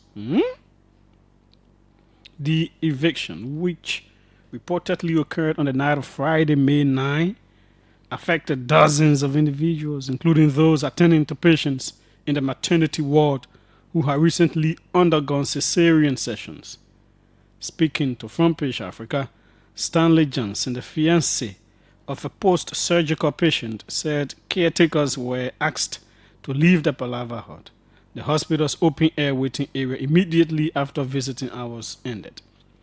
They told us to leave the Palava Hut as soon as visiting hours were over, said Johnson. That's the only place we had to sit and be close to our loved ones. Once the visitors go, they tell us to leave too. Another caretaker expressed frustration over the arrangement, claiming that while they were forced outside at night, they were still summoned by hospital staff to assist patients when needed. They throw us out, but when something happens, they call us back in. The caretaker said, "We're not loiterers. We're here because our people need us." Several of the affected caretakers said they were forced to sleep on the pavement outside the hospital gate or remain standing all night. JFK Hospital Chief Executive Officer Dr. Linda A. Birch confirmed she gave the order to remove caretakers from the premises, defending the action as necessary to maintain hygiene and hospital standards. "I gave that order," Dr. Birch said. Caretakers were misusing the hospital's environment. Where else in the world do you see patients' relatives sleeping in the same bed with the patient? She cited multiple issues, including caretakers urinating, defecating, and washing clothes within hospital premises. "This will not happen under my administration," she added. Dr. Birch said the hospital has sufficient nursing staff to manage patients and that caretakers can be contacted if needed, using emergency contact information provided during patient admission. When asked whether there was any written notice or formal policy communicated to the public, Dr. Birch admitted that the order was verbal. "It was a verbal communication. The intent is to set a benchmark so that people get the message," she said. She added that she intends to consult the Ministry of Health, which chairs JFK Hospital's board, for guidance and possible policy backing. "I want the Ministry of Health to weigh in. We need a structured way forward," Dr. Birch stated. The eviction has sparked public concern about the safety of caretakers and relatives, especially in light of Liberia's limited emergency accommodation options for family members supporting hospitalized patients. Civil society groups have begun calling for a more humane approach, urging JFK to designate waiting spaces or temporary shelters for caretakers to avoid further hardships.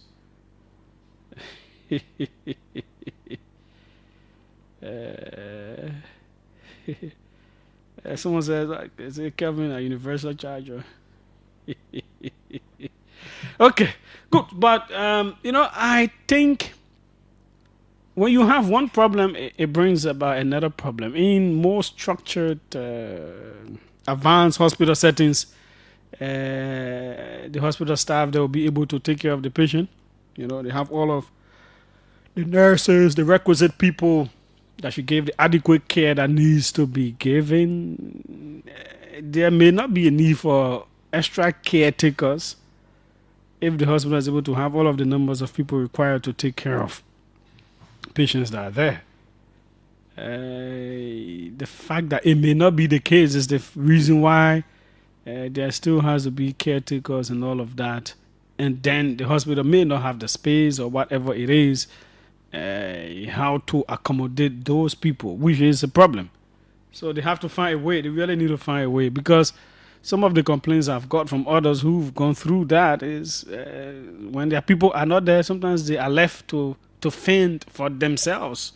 Allegedly. No one caters to them. Their people are not there, and they are just there. Certain things they may need to do, they'll have to do it for themselves, and all that kind of thing. So there has to be a way forward to look at that. Let's now go to Banga and speak with Emmanuel Bala.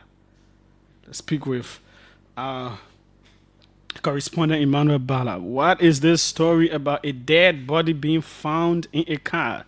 The pictures I saw, the dead body looked shirtless. Yeah? Shirtless dead body. No shirt. So we have with us Emmanuel Bala now. Emmanuel, you've been reporting throughout today. Thanks so kindly for your patience. Welcome to the OK Conversation. Thank you so much, Julius. Thanks for having me on. Well, social media has been flooded with pictures of a dead body being discovered in a car, shirtless and all that. What do we need to know? Well, on early this morning, there was an information that a car parked at the county health team office on the compound of PB Hospital, belonging to one of the staff of the county health team.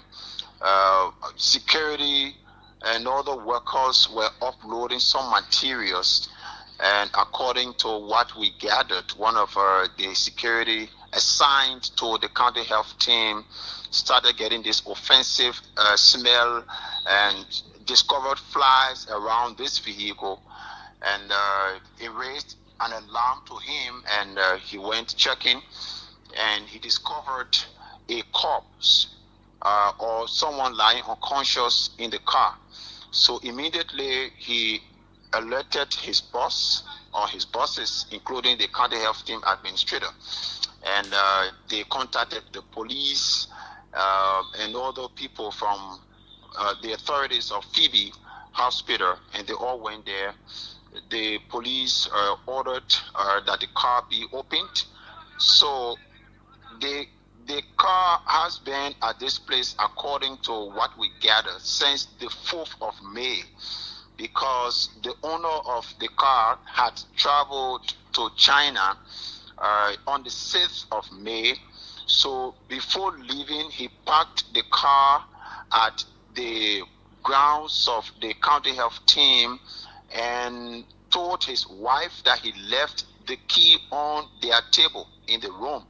So he boarded another vehicle and went to Monrovia before picking up for China on the 6th of May. So this car has actually been parking on the compound from the 4th of May till now. So when they discovered the situation, the police went in, they ordered healthcare workers to check in, and they discovered some materials in the car, some food stuff, like they saw breadfruit, they discovered watermelon and other stuff in the back seat, and this person was lying unconscious in the front seat without clothes except a boxer shorts on him, and they removed the unconscious person and took the person to the Simosis funeral parlor. So I just left the police station a few minutes ago. Police in Bond County have tipped 2 persons as persons of interest. They invited them for questioning. Has the individual been identified? The head of security for the county health team is one of them, and according to police, the reason is that he is the head of security, so he should know everything that should happen on that grounds. And secondly, I mean the person who was the body that was discovered in the car. Has the person been identified? Do we know who the person is? It is an unidentified person till now. No, the person has not been identified. So does this mean that the person isn't from the Banga area there, or what? well, we cannot tell yet because there has been for those who were around Phoebe and other places, people who work with the county health team, even Phoebe Hospital, students who attend the Lutheran University on the Phoebe compound, and other people from surrounding places could not identify this person. So till now, this person is unidentified, but the police have called on residents of Bong to assist in identifying this person, informing them that if any of their relatives went missing in recent times, so they could show up, so they can show them the corpse to see how they can identify this person. So, but were there any parts extracted or nothing like that? No foul play? Well, we are yet to get that information. Some of those who examined the corpse, some of those health workers who examined the corpse, we tried talking to them this morning, but they said they could not talk to us. They will submit their report to the police and stuff like those. So that is not established yet. Okay, what is the public reaction to this discovery? Because if someone left their car parked, it means that it must have been locked. So, like I was saying, this is why the police has two persons of interest that they've invited for questioning. So one of them is the wife of Nyakwe Yure, because Nyakwe is the owner of this vehicle, who he left the keys with, the keys to the vehicle. So she was invited by the police. In fact, the police contacted her today. It was the key they used to open the other doors, because according to what we gather, one of the doors was open. So 3 of the doors were locked, and one of the back doors from the right side was open. So this is where the confusion is now, whether this person locked all of the doors or the car was forcibly opened. That is what has not been established, but she has been invited for questioning to tell what she knows about the car. And during her explanation, she said that her husband only told her that he left the key on the table, and it was only this morning she took the car keys when the police requested her to carry the key for them to open the car entirely. So 2 persons have been invited by the police, the head of security for the county health team, and that of the wife of Nyakwe Yure, who is the owner of this car. Do we also know the testimony of the head of security? Well, he said he only gave an account of what happened today, right? Because according to him, there are 3 or more security assigned to the county health team, and he's usually there during the day, and during the night he has 2 of his colleagues who take over from him for the night shift. So he only explained how he saw the unconscious person in the car, that they were working, and he saw the flies around the car. It drew his attention, and that offensive odor started coming, and that's how he went to see this morning. What was it? When he discovered it, according to him, he quietly left and told his bosses. So that is what we know so far. I mean, from his explanation. Finally, what is the public reaction in Bong County? Well, there are many views. Looking at the situation, there are many people who are saying that this thing may not have happened within a long period because the corpse just started decaying. So some are saying it may have been a setup, maybe on Nyakwe, but if that was the case, the time he left and the time the situation occurred from the 4th of May till now, many are saying that if it was something that he's involved with allegedly, maybe it would have alarmed ever since. Yes, because today is the 13th.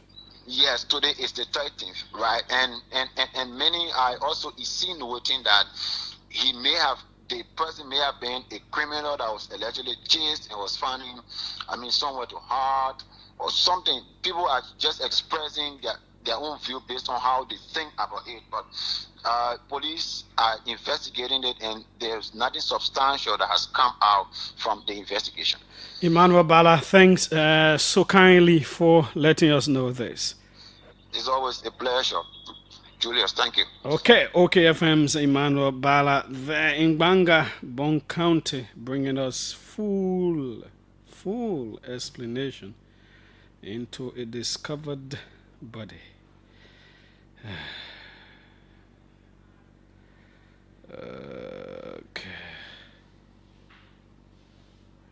Okay. Now, things are happening. So, like I said, I was telling you about this diamond water thing. There's been a video on social media that has alleged, video alleging that they've been involved in rebottling expired water. And to tell you the truth,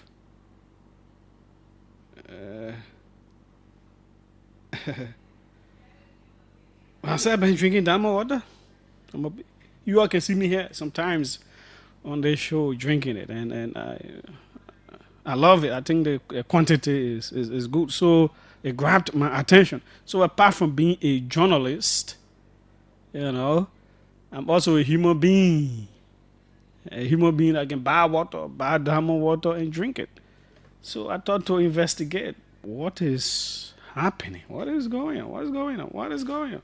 Is diamond water, are they really involved in this? Is this water that I can buy? Yeah. I can buy this water here. So on a day, I just chose to go to their factory. I asked about where it was, unannounced, and then I got there. And I said, I'm here to investigate something very concerning, and they welcomed me in. And so, yeah. So I asked the necessary questions. I mean, there's been this video on social media, and what is happening? What do we need to know? Apart from being a journalist, I'm also a customer. It's one of the waters I like to buy to drink. I said, oh no. They said, okay. So they started to bring documents. And so our guy will put up National Beverages Incorporated. That first letter to Mr. Julius Jeh Kamara. Put up that letter so people can see Coordinator Environmental Health Department, Monserrado County Health Team. And this letter is dated August 14, 2023. The letter says, Dear Mr. Kamara, we present our compliments and most respectfully request that you and your team come to Bourgeois Island, Fishco Compound to initiate and supervise a comprehensive disposal of preliminary and trial cartons of diamond mineral water premised on our own technical and purity analysis. The management resolved on taking this step to prevent preliminary and trial cartons from going on the market to ensure consumer public safety.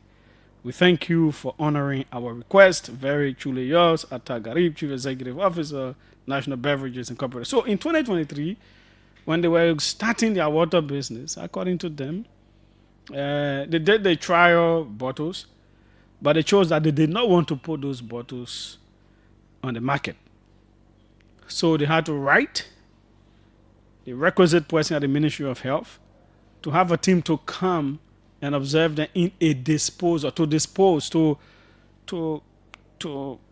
get rid of that water, which was trial, that they did not want to get on the market. And according to them, what they do in disposal of water, they don't carry the water bottles and go dump it somewhere because they believe people will still take it and go drink it.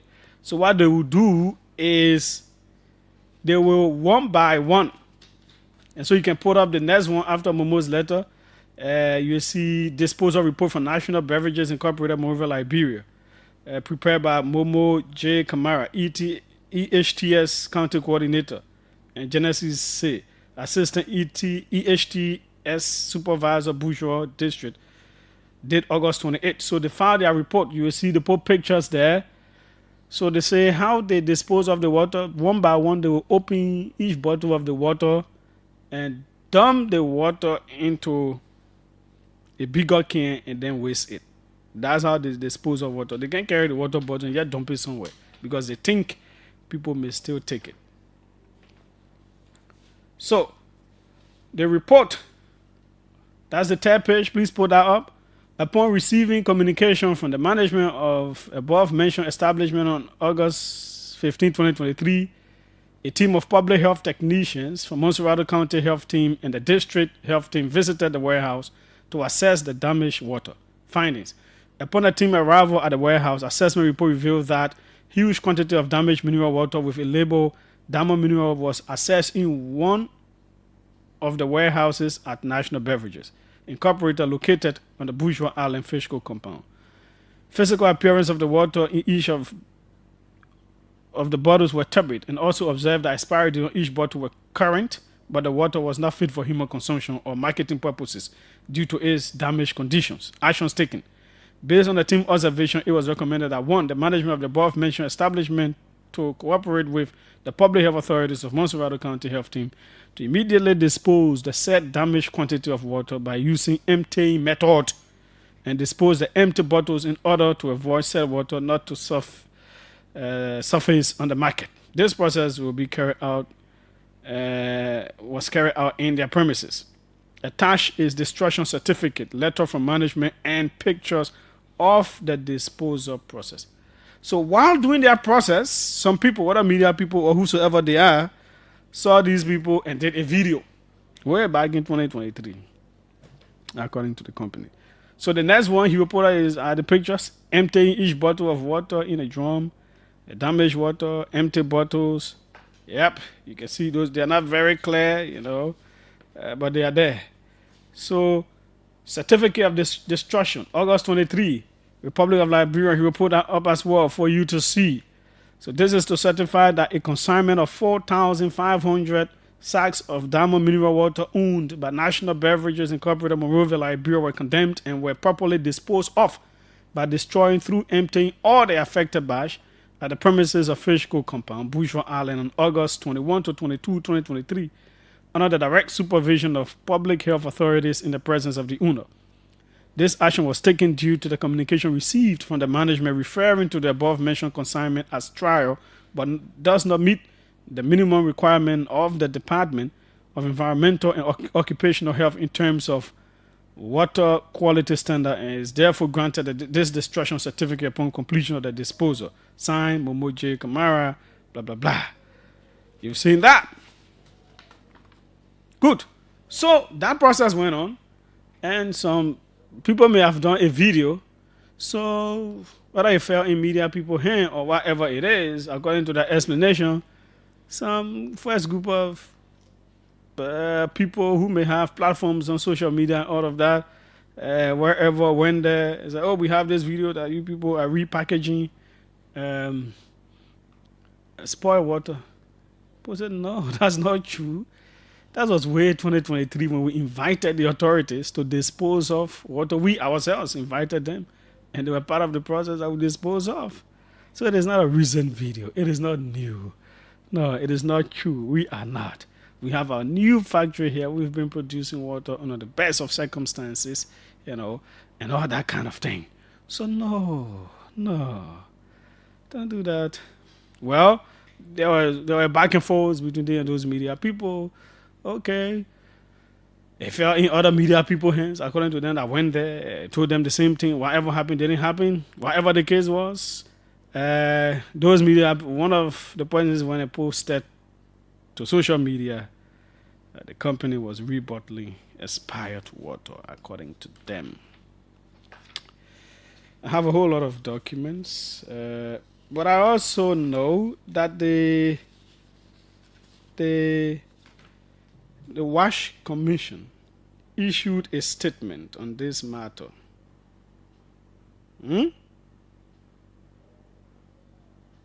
Okay. So let me go there.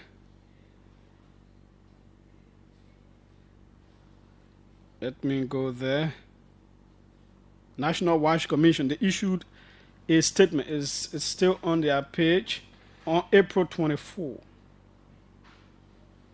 So Wash Commission came in and said, Wash Commission clarifications on video regarding Diamond Mineral Water Company's operations. When the company began operations, it informed the Ministry of Health and the National Public Health Institute that it faced some technical issues with its equipment calibration, thereby rendering some products unwholesome for public consumption. At that time of this incident referred to by the video in circulation in 2023, the Ministry of Commerce conducted an investigation that later cleared the company's products after the conduct of tests with the then National Standard Laboratory, now known as the National Standard Authority, while the Ministry of Health, through the Montserrado County Health Team, took charge of the disposal process of the unwholesome products and later certificated the company after disposal. Following these corrective measures, the company complied with all necessary standards and properly documented and remains on record. However, during the disposal process, unknown individuals believed to be journalists entered the company's facility to videotape the disposal and not repackaging of water as the video and the journalists seemed to portray in the video. This video that has resurfaced online was originally produced in 2023 and has been verified through software analysis conducted during the course of our investigation. Because Wash Commission got very interested when this thing came up. They themselves went in to investigate. So they released a statement. Further findings show that the video was edited before its most recent circulation with no reference that it was an old video of 2023. The journalist involved in the latest reposting admitted that the video was handed to him by a media colleague whose name he did not disclose, and he was unaware that it had already been circulated multiple times before he reposted it. While we appreciate the role of the media and the public in raising public awareness on water, sanitation, health, and safety matters, it is important that information shared with the public is accurate and presented in the right context. The Commission works with the private sector and especially water, sanitation, and hygiene service providers to ensure that services are provided to the public with the highest quality and efficiency. Misrepresentation of facts can cause unnecessary panic and confusion. We wish to note that the company has continued to provide current water quality test results that are analyzed by the National Public Health Institute of Liberia as evidenced by the results dated April 10, 2025, thereby rendering the water safe for public consumption. As the principal governmental entity on water, sanitation, and hygiene, the Wash Commission remains steadfast in its commitment to maintain public health and water safety. We continue to work closely with all drinking water producing companies to ensure that water quality standards are upheld across the country in collaboration with the Ministry of Health and the National Public Health Institute of Liberia. We thank the public for its vigilance and continued trust, and we assure the public that the Commission will act as the need arises to do so. April 24, it is on the National Wash Commission page on social media, on Facebook. So, put up the National Standards Laboratory. In 2023, the test that they did in December of sample intake, December 9, 2023, they ran tests. You put that up of the water. There's also laboratory test report July 17, 2023. The reports are there, and he report them up. There's also April 10, 2025 water quality analysis by the Public Health Institute of Liberia. That the date, the certificate is there. April 10, 2025. Put that up for the quality of water. That it is acceptable, that it is okay. There is also October 26, 2024 water analysis report. There is also October 20 by this one is by the National Standards Laboratory. The National Standards Laboratory also has the October 26 report is there in 2 pages. There is also a February 13, 2025 water quality analysis report done by the National Standards Laboratory. All of these reports with everything that they check for, shows that the water is very excellent, is very good. They showed me out of this report, but I was still not satisfied. I say, I want to enter your water producing factory because I know I've gone to some factories that are looking very dirty, very unkempt, you know. I say I want to enter. Even before I place calls to these entities to authenticate, I want to enter your facilities. Yeah, they gave me the PPE, whatsoever I needed to wear. So I did a video. Is this a video? Yeah. First of all, the first thing I noted that the whole compound, there's that, how do you call it, the industrial park, Chigisu factory area. That's where they have the company. So let me send the video to our guy to pull up so that you can see. The first thing that I noted with my eyes is the squeaky cleanliness of the whole compound. Even before entering, they do different things that they produce, juice, biscuit, and all kinds of stuff. They do there. I was concerned about the water, but the compound is, you don't even see sand. Yeah. Very squeaky clean. But I did a video there in the facility. So you see, I did not know that's the kind of long process the water production will go through. I saw a whole lot. I was like, okay. Very interesting. And it even reaffirmed my commitment to drinking diamond water. I've been drinking it even more now than I used to drink it before. Because what I saw. So the guy will put the video up so you will see some of it. And then I started to place the different calls to the different entities, and they authenticated these reports and they affirmed that it was okay. So again, like I said earlier, it's not about a journalist going to investigate something. It was beyond that. It was personal. Personal because, but this is the water I can drink. One of the waters, there are two waters I like to drink, you know, and it is one of them. The quantity of the small bottle seems to be higher, and I just like it. The strongness of the bottle and all those kinds of stuff made me to actually like it. So when I saw that thing, I said, no, I need to investigate this for myself. As a person who has been drinking this water, if it comes out to be true, that they're going to have issues with me as well. Well, my investigation, this is what I found out. That it is not the case, that it was misleading, it was wrong. And having entered the facilities too, wow. Just out of this world. So our guy has a video, he will put it up.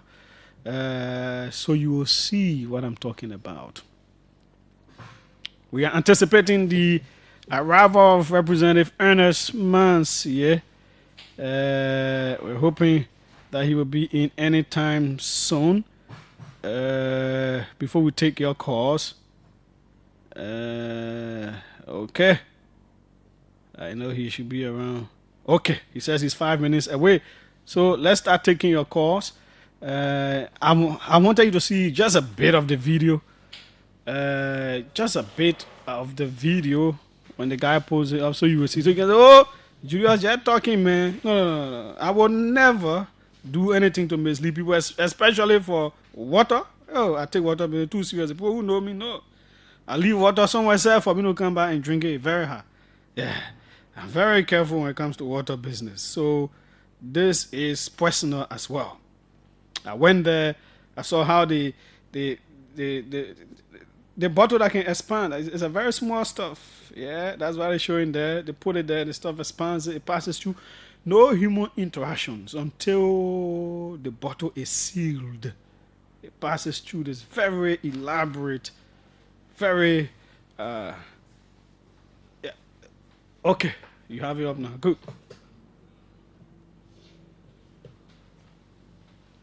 Okay, so shortly you will hear the sounds. You will hear some machine sounds. You gotta bear with it. You have to bear with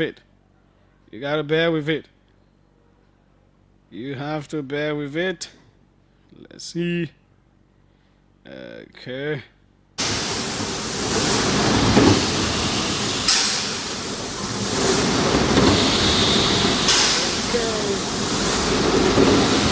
here at Damo Mineral Water. So the bottles, please give me the free form. This is what it looks like. This is what they call the free form. This machine is the one that blows it. And as you can see, the bottle will come here. Okay.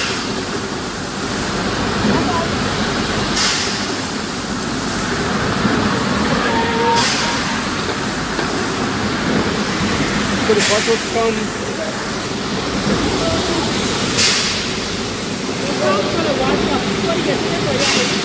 Okay. Okay. Washing and rinsing of the bottle. I hope you're taking note of the flows here.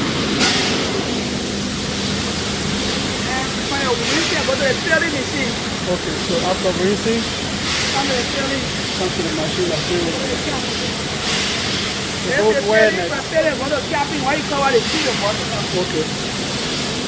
So the bottles are being filled, you can see here. No hemoglobin, you see this flows in a very slow state.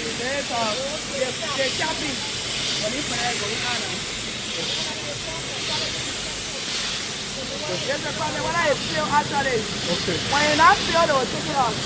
Okay. So, see, that's the whole production process of the water.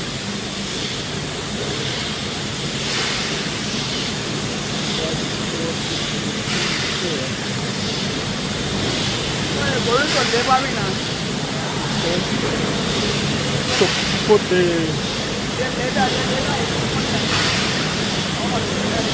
all of these places, what is it? All these people killing their whole quality inspection. But nobody tells you just any sort of production lab. Yeah, so from there I went to the lab. Every 15 minutes they will test the water. They have their own lab technicians there. I also went to the filtration room. I think they have what, 6 or 7 different filtration processes the water will pass through. I was like, what? Yeah. I'm like, wow, okay. Yeah, but you know, we can bring you the full video. So, I mean, for whatever reason, I don't know what the reasons could be, but I think, yeah, we can do this to businesses for whatever reason it is. When they do the wrong thing, we see it, yep. We should expose them, we should deal with them, as we always do. But we should not try to find problem where there is no problem.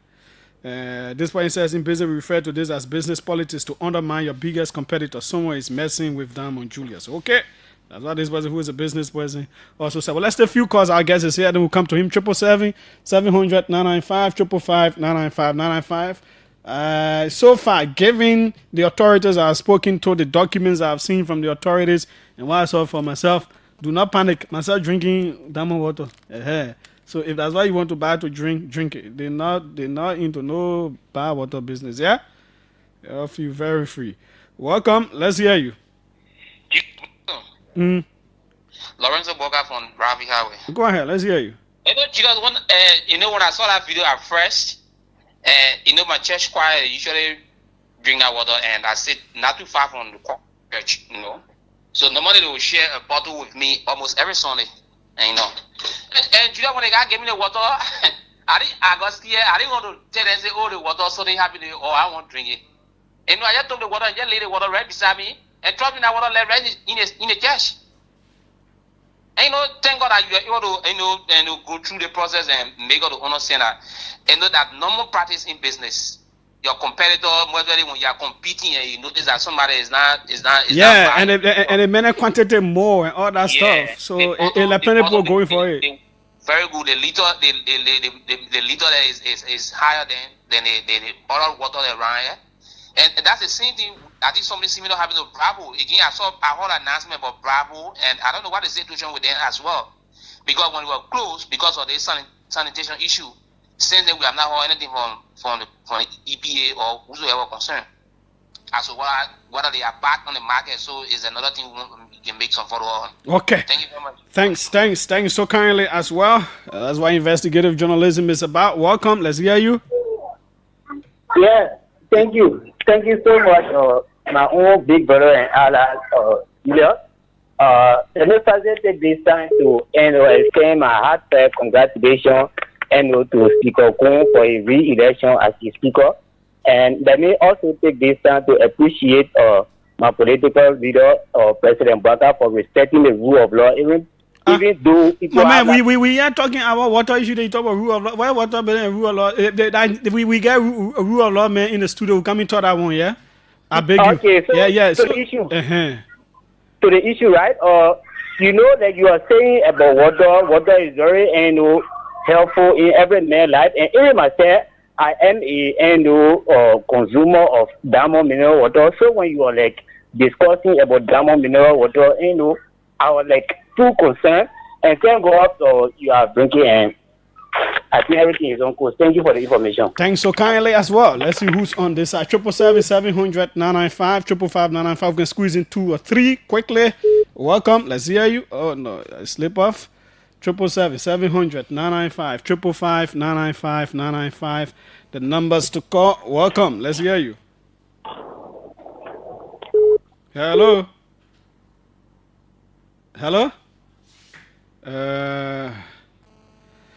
Seneca Deter, Mr. Jeh, thank you for your scientific investigation about diamond water. I wonder whether you got finally the side of Mr. Kamara of MOH Environmental Health of the diamond water. Okay. Yep, like I told you, we reach out to all of these authorities. Welcome, let's hear you. Yes, hello, good evening, Julius Jeh. Mm-hmm. This is Dennis None, calling around the capital building. Mm-hmm. Yeah, Julius, as I listen to you, I never used to drink diamond, but the way you explain it, I'm very encouraged to start drinking diamond because even as I drive along the road, when people bring water to me, what they say, the water, as soon as I say water, when they want to drink diamond, I say, no, I want to drink diamond because there are a lot of things that we heard about diamond, so we need to be technical. But anyway, thank you for making it out to know that diamond is not a bad water. Thank you so much. Okay, thanks so kindly as well. Second to last, welcome, let's hear you. Good afternoon, Julius. Yes, go ahead, let's hear you. Yeah, this is William Backbright, and I come from Dr. Backbright. Julia, I like your conversation, but while listening to you carefully today, like you talk about the diamond water, right? Mm-hmm. You said it was personal. It's because he's one of the person who drank the water and heard that the water has a problem, and he why tell you to do this. No, I said it was not only, hold on, I said it was not only a journalistic investigation, it was also personal because I can drink this water. Yeah, that's where I'm coming from. Mm-hmm. Because, so it means that if you are not drinking the water, it means that you ain't going to go there, right? No, so you see, you missing the point. Journalists can investigate anything, right? And I have investigated a whole lot of different things, right? Yeah. So I am saying this other investigation was not just because I'm a journalist to go investigate. It was also personal to me because it's something that I can drink. So what is wrong in emphasizing the reality behind it? Okay. Now I understand your point because I want to clear that part. That's all. Okay, good. Thanks so kindly. Okay, the final one. The final one. Who will be the lucky one? Welcome. Let's hear you. Julius, good evening. Yes, go ahead. This was on this line for the community.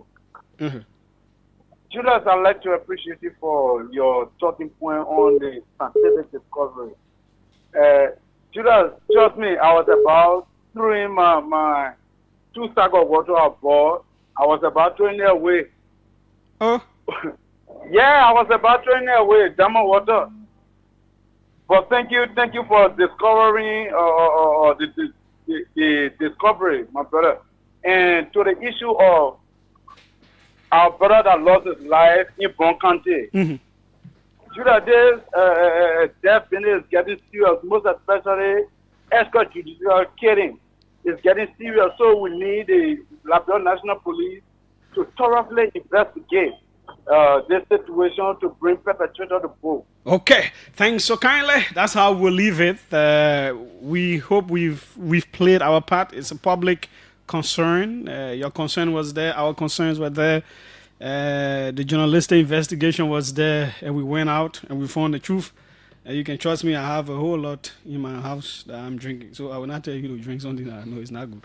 I can try. Okay, so that is that. We have with us Representative Ernest Mans here. This is the second time here, I believe, since he became lawmaker. Welcome, sir. Oh, yeah, sorry, folks. Okay, welcome. Yeah, thank you, Mr. Jeh. And actually, this is my second time coming here. You looking bigger than before. Are you are afraid I can't be looking stressed when it become representative? But when you looking like you're shining, you are enjoying this. No, that I think that's just my body. And there's nothing much to be stressed about, as long as you know what you are doing and what you want. Okay, what is the district again? Number? That's district number 4, Nimba. Okay, yeah, number 4. Call some of the towns' names. District number 4, and let me call it big towns, is between Bang and Kampley. Okay. Though Bang and Kampley is not within district number 4, but in between there, I know anybody who have been in Nimba, you can easily locate district number 4. I have been to Bang. Yeah. I have been to Kampley. Very good. So the road leading from Bang straight to Kampley runs through district number 4. Oh, okay. So the headquarters of district number 4 is Kampley Town, and then you have it is that Kampley that I've not been. Yeah, you have Bedegle, you have Peyi, you have other big towns then there, and one of the favorite areas is and those are the places that are off the main road. Yeah, they are all not really on the main road. So you have Ballplay that is bordering Ivory Coast also there, not too far from Butu, which is also in district number 5. Okay, good. So, tell us a bit about your people. How are things going? What have you been able to do there so far? Yes, so thank you very much for once again giving me the platform to speak to my people and let the public know some of our initiatives since we took over. When we took over, we have a lot of things on our plate, to get it accomplished for our people. And some of those things were infrastructure development, providing educational assistance, providing, empowerment opportunity for our people. And for the past, 1 year, few months now, we have been working on some of those things very seriously. And I can tell you for the fact that, yes, we are progressing and we are making good our promises to our people. When it comes to infrastructure, we have series of projects currently ongoing in the district, some in the health sector, some in the educational sector, and some community, infrastructure projects that we have been undertaking there. And when it comes to the educational sector, as you may be aware, we have been contributing a lot to most of our students, be it in Nimba, here, and even outside. So for the past 2 semesters, we have been supportive, providing little financial assistance across the 3 universities in Nimba for our students, and even also here. And we are sponsoring up to 14 students in Rwanda. Okay. And I was supposed to even be there just recently, but because of our later issues, I decided to postpone my trip. So yes, we have been working with our people. I think the superintendent of Nimba is there. Yeah, so no, I think she's back now. Oh, okay. So it was she and I who were supposed to go on that trip, because the Nimba students in East Africa extended invitation to us, so requesting for some financial assistance and all of that.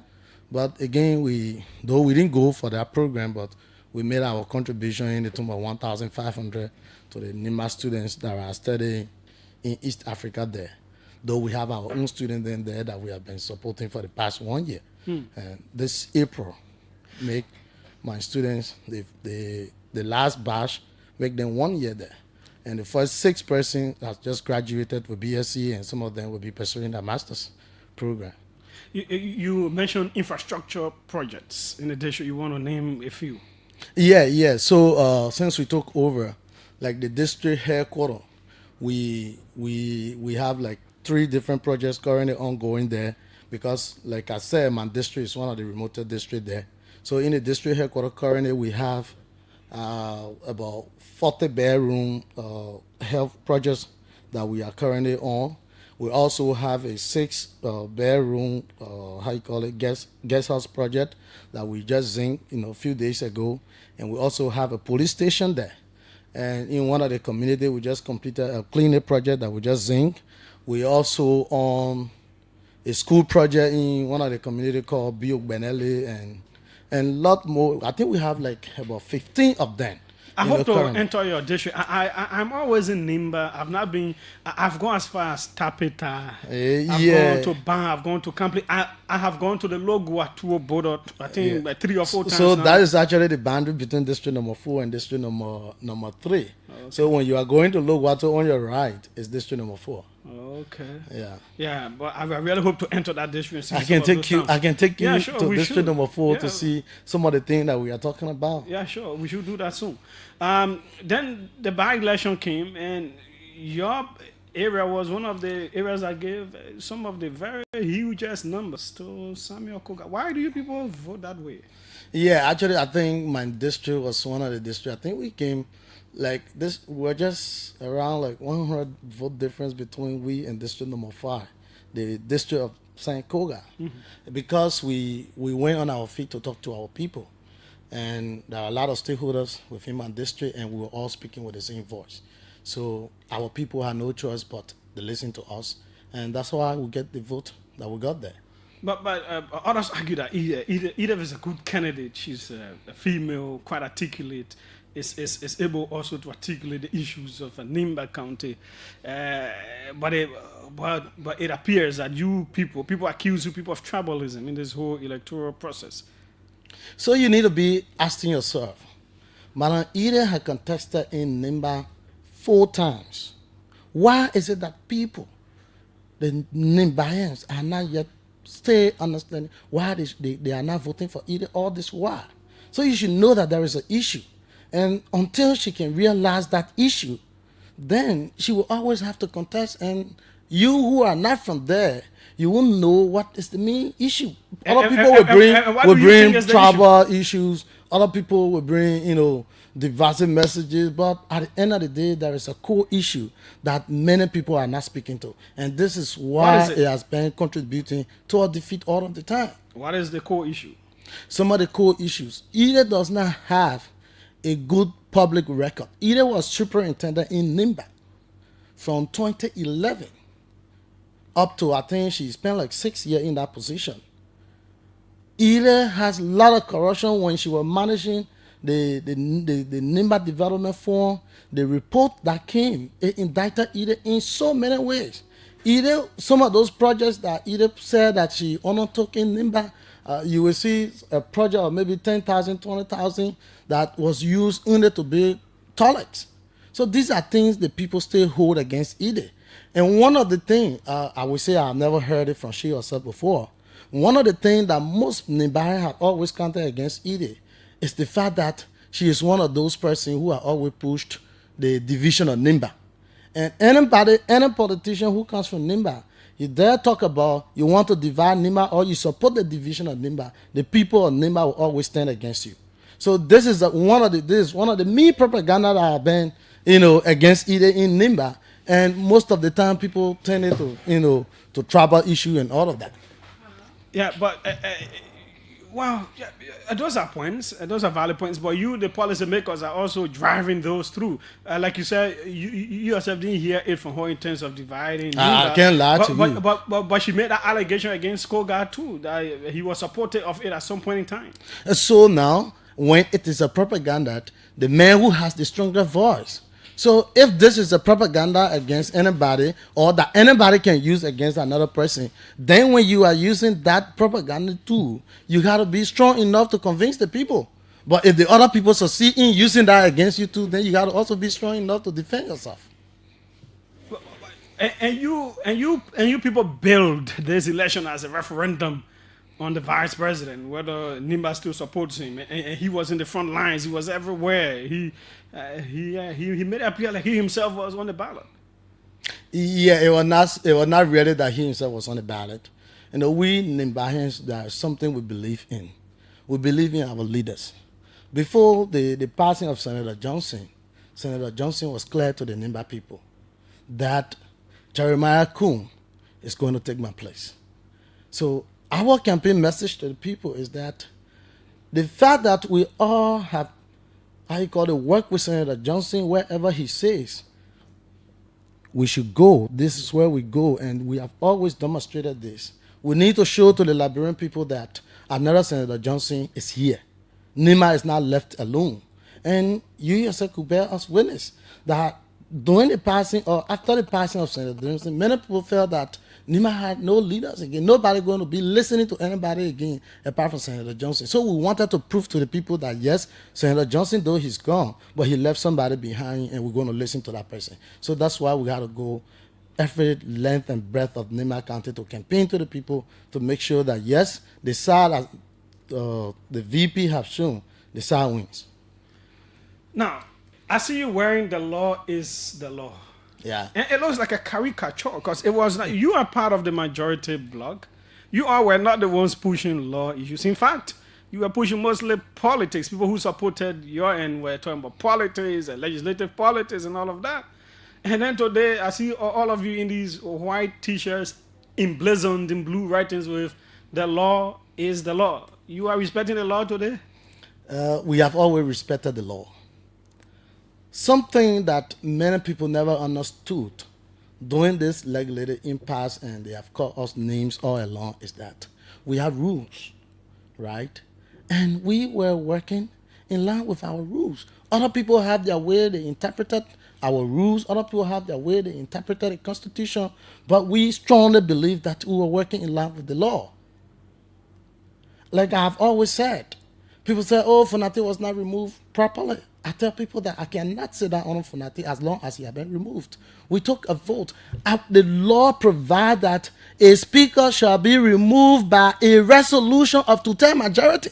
And we signed a resolution of almost 50 persons' signature on it. And none of them came to contest. But the Supreme Court said you didn't follow the lay-down processes. So it was deemed unconstitutional, ultra vires. So since the Supreme Court said it, yesterday, when in fact, after that ruling, other people are being like, no, we should not have election. In fact, we should not do this. We say, no, we are working in a society. The people who are speaking out there are the same people who give us the power. So if by having another election or by removing Fonati again for the second time, we satisfy them, then let's do so. But if you are left with me, we're not going to have any election. Again, we had to convince our colleague yesterday that let's go and do the formality for the sake of the public. Now, he resigned, and you all came back and voted Rachel Kuhn. And one of your Nimba brothers was also running for the speakership. And we know Nimba comes with this unison, this thing about Nimba unity and all of that. But we did not see that exemplified. In fact, you have been writing. It was one of the things that encouraged me to invite you. Just writing and writing stuff, controversial posts, and you were not pushing the Nimba unity that you once spoke about. No, we are always pushing Nimba unity. We have been on a fight. Honorability and honorability have been on the other side, and we were just concluding the fight. So they have always been on the side, and the other 7 lawmakers have always also been on the side. So it was not that we never wanted to support a Nimba candidate, but what you going to say about us after spending 7 months into a process, and then today we have to betray our colleagues. So the Nimba unity does not go that way. We have called our brothers to come and join us, and in fact, we are the majority. We are 9. Out of the 9, you got 7 persons on the other side, and then you got 2 persons on the other side. So the fight was continuing, and today everything was resolved. So the next time when there was no issue or when there is no issue, we're all going to speak with the same voice. What kind of House of Representative do you see under Rachel Kuhn as the speaker, and how are you intending to move forward? Honorable Kuhn may have his own agenda, but we are also working with him. Some of us, our wish would be that, yes, what we wanted was the leadership, and you have gotten it. So the best we can do now is to try and bring the other colleague on board so we can all work in the interest of our people.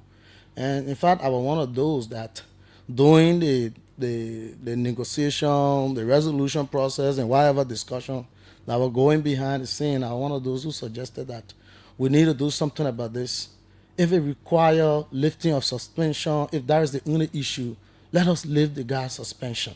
Other people say, no, we should not pay them. I say, imagine as a lawmaker in this country, with all the burden and the responsibility on all of us here, you got to suspend your colleague for 4-5 months without salary. Imagine what the guy is going through. It could be me, it could be anybody. They were not the only person who have been suspended. The other people were suspended in time past. But if we want peace, there's some sacrifices and some compromise we also have to reach to. So we were able to appeal to the conscience of our other colleagues to allow this thing pass, and so we move forward. So for me, I'm always telling him that we need to unite the house. We need to work together, because some of us, you are not done anything. You are not giving me anything before saying I've been here. But the reason we decided to go against Fonati is because of the way he was proceeding. So don't be surprised if you are not proceeding the right way tomorrow. We will also remove you. Oh yes. You said that to him? I said that to him. I always said it to him. I will not harm my feeling. When Fonati was there, I told him. I said, anybody that comes today, say that remove Fonati, I'll be one of those who will sign a resolution, because you are not proceeding the right way. So it's a warning also to the speaker we need to work together. What will a speaker do for you to see him or her as proceeding the right way? What are some things they need to do? Some of the things we need to do is, when that's an issue, the issue must be discussed generally.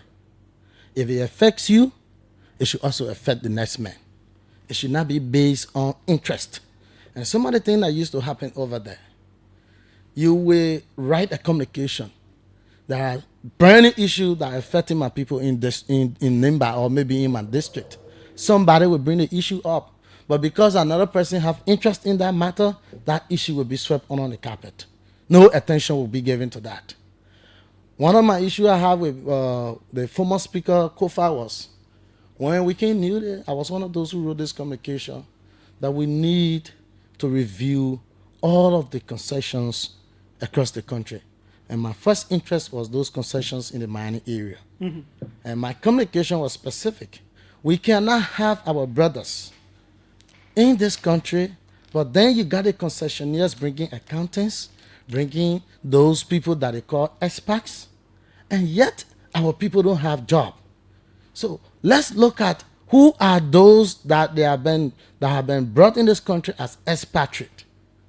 We made our call on several occasions. One day there was some kind of committee established, which Honorability was even the chairman on it. Today, almost up to 6 months, we could not get one single report from that committee. So we feel that when there are issues, we all need to address it. That would not be pressing on one group. You think the requisite oversight was not applied? The requisite oversight was not. There was no due attention given to our concern. And many times, when you go for session, there are certain people that are to be recognized. Certain people, whatever you say it, nobody going to listen to you. And one time we had one other issue. When the former minister, Amin Modar, when Amin Modar woke up one day and said they were increasing rice price, some of us were very bitter about it. I'm one of those who strongly supporting this government, but we will not also sit down for one person in the government to just have their will and then tarnish the image of the government tomorrow. So when that issue occurred, some of us, we took it very, very, personally with the minister. But again, the brother minister wouldn't know what happened, what never happened. That issue was almost not given due attention to. So these were some of the things that get some of us to say, no, we cannot continue to proceed with this. We cannot. So before we go to the mining sector, where you have your expertise too, the law is the law. Why you people chose to wear it today? Is that your celebratory attire and you're mocking your colleagues or what? Because we are not. Because Musa almost never writes anything about the house without saying the law is the law. Yeah. So you have seen our colleagues in time past with some T-shirt too on them, right? So the people out there saying, they say the one who laugh at last laugh the best. So this is our own time to laugh. We hope you always uphold the law is the law. Of course. That's what we're there for. Now, there was this major issue about auditing the house. Yeah. which went dormant because of this crisis. I am going to reiterate. I'm reinvigorating that next week. Yes. Are you going to still be on that campaign for an audit of the House? We will definitely support that. And I personally will definitely support that. I got nothing to fear about auditing the House. And in fact, one of my issues was the 2024 budget. When we passed the 2024 budget, our colleague Clarence Carr raised the issue that the budget was forged. The then speaker's signature was forged. We brought that issue on the table. Imagine as speaker of the legislature, your signature was forged by whosoever, and then there was some shifting from one budget line to another. That issue was raised, and there was no also due attention paid to it. So when we started the process, the fanatic guy were there that they wanted to audit the House, and then we never wanted ISO and all of that, blah, blah, blah, blah. They said, who was to be affected even if you have to audit the House? Fanatic served as deputy speaker for 6 years in the past regime from 2018 to 2023. So even if you were to audit, who were you auditing? Me? And maybe let's say those who were there. 5 years or less, because Prince Moi was there. Something like that. Something like that. I who have just come less than 3 months, I'm the one who's going to object to your audit. I got nothing to benefit and nothing to lose. We just want transparency. So if anybody tomorrow going to bring the issue of audit, we all going to support it. Okay, good. Now, ArcelorMittal in your county, I think, is seeking some extension of the due, a part 2 of it. Where do you stand on it? Being someone who has expertise in that area, what's your advice to the caucus? There are a lot of things we need to pay key attention to. The first thing is that I feel that ArcelorMittal is occupying some unnecessary areas in Nimba that our people need to benefit from. So my first concern, in fact, my position on ArcelorMittal D, and I will always maintain it, is that before I come to the social area, I want to go a little bit on the technical area. Is that we need to redefine ArcelorMittal concession areas. Because the particular area being considered today as concession area for Mittal, there are a lot of other resources that are contained within this area that Mittal is not doing anything about, and they got no plan to do anything about it. Like what? Like graphite. You have a mineral called graphite. Graphite is basically the most common use for graphite that you will know is that the layer that in the pencil, that's some kind of gray stuff that in that pencil that you rub your hand on it will leave on your hand. That's graphite there. And it's used for a lot of other technology around the world. That's one. It is there? Yeah, it's there. Okay. I worked there before as a geologist. I worked between the real Nimba mountain stress that come in where Lanco used to mine before. Yeah, where they get in East Nimba Reserve. I was there recently. Very good. That particular area coming to the Sika Valley, where they have that loss right now, is called the Sika Valley. That particular area coming way down to Bapa, you have this graphite over there. Minta is sitting over and the government doing nothing about it. So that's one. We need to take that area from Minta concession area. And even coming down to Bapa, if you ever heard about they have been mining diamond in Nimba, this is the only area along that Nimba mountain range. This is the only area, and all of those places they are contained on the ArcelorMittal concession area. We cannot keep all of those our resources there that different concessionaires supposed to come and mine and give us additional benefit, or the government get additional revenue from it. We just put everything on one iron ore mining concession, and the company got no plan to develop or do anything about it tomorrow. So that has been one of my advice to our people, and even to the government when I was working at the ministry.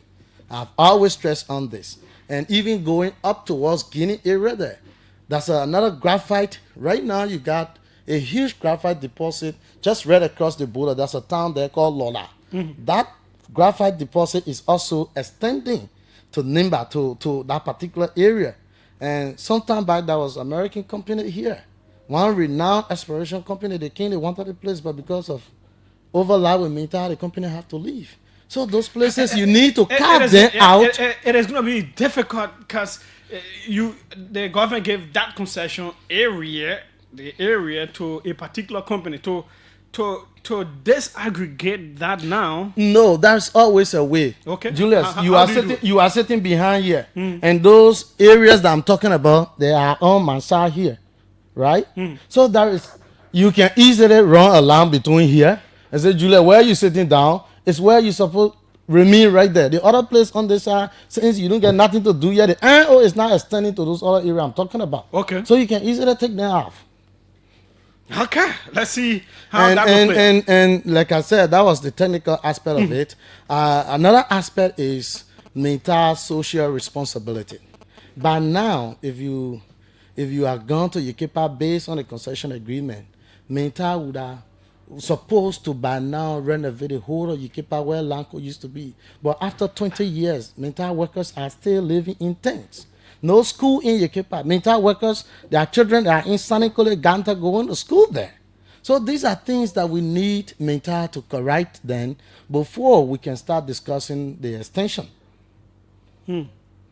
Wow. Okay. I want to interact a little more with the public.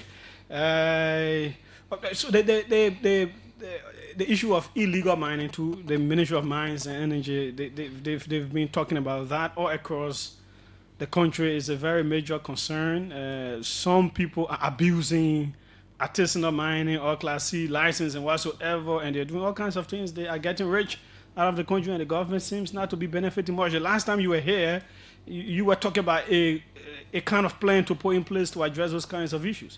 Do you hope to advance on that now? Yeah, so firstly, let me commend the team at the ministry currently. I think they have been doing their best. The sector is very challenging, and the little time they have spent there, I think there are a lot of progress being made, as we speak. Like one of the recommendations I was trying to advance that time is what the ministry are already, I would say, they have already put in place. Having technical people in the various mining areas that supervise the activities of the miners. Right now, according to the information we're getting from the ministry currently going to be assigning county engineers, county mining engineers, county geologists, county, some kind of supervisory activities going to start going on, all over across the country, according to what we're hearing from them, though I'm not an official spokesperson from the ministry. So they have been doing that, pretty well when it comes to combating illegal mining activities.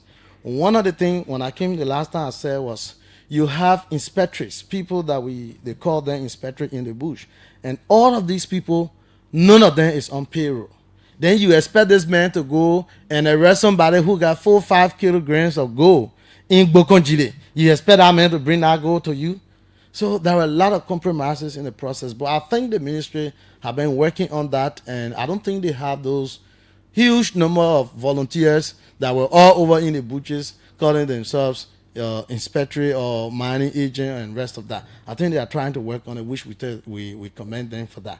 And another thing they have been doing too is this issue of heavy mineral sand. Quite recently, I think you heard about it, they put stop to mining of heavy mineral sand along the coast of the country. And now what I'm getting from them is also that before you want to mine that particular commodity now, you have to do a concession agreement, which I agree with them totally. Because giving a license on not just a Class B, wherein the company pay just $10,000 to the Liberian government, and besides that, you don't pay nothing else.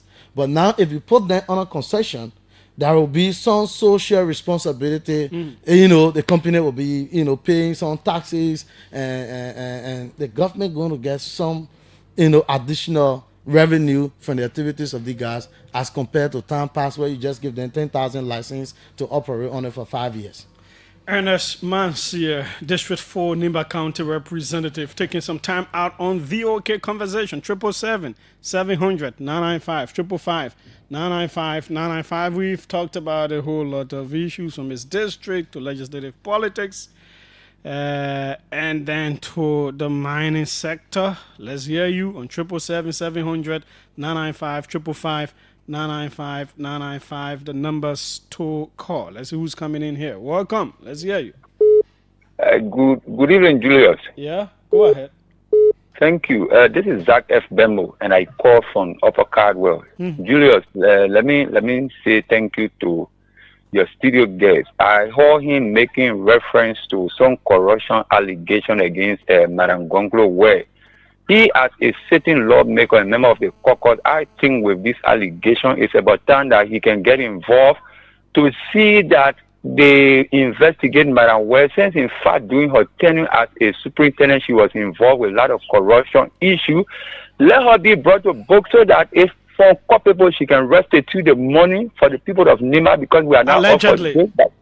Yeah, allegedly, Julius, I agree to that. So that at least she can restitute the money if she's found guilty. And I think Honorable Mansier and the others who think that this county should continue the divisiveness that they exhibited during the election, they should stop that.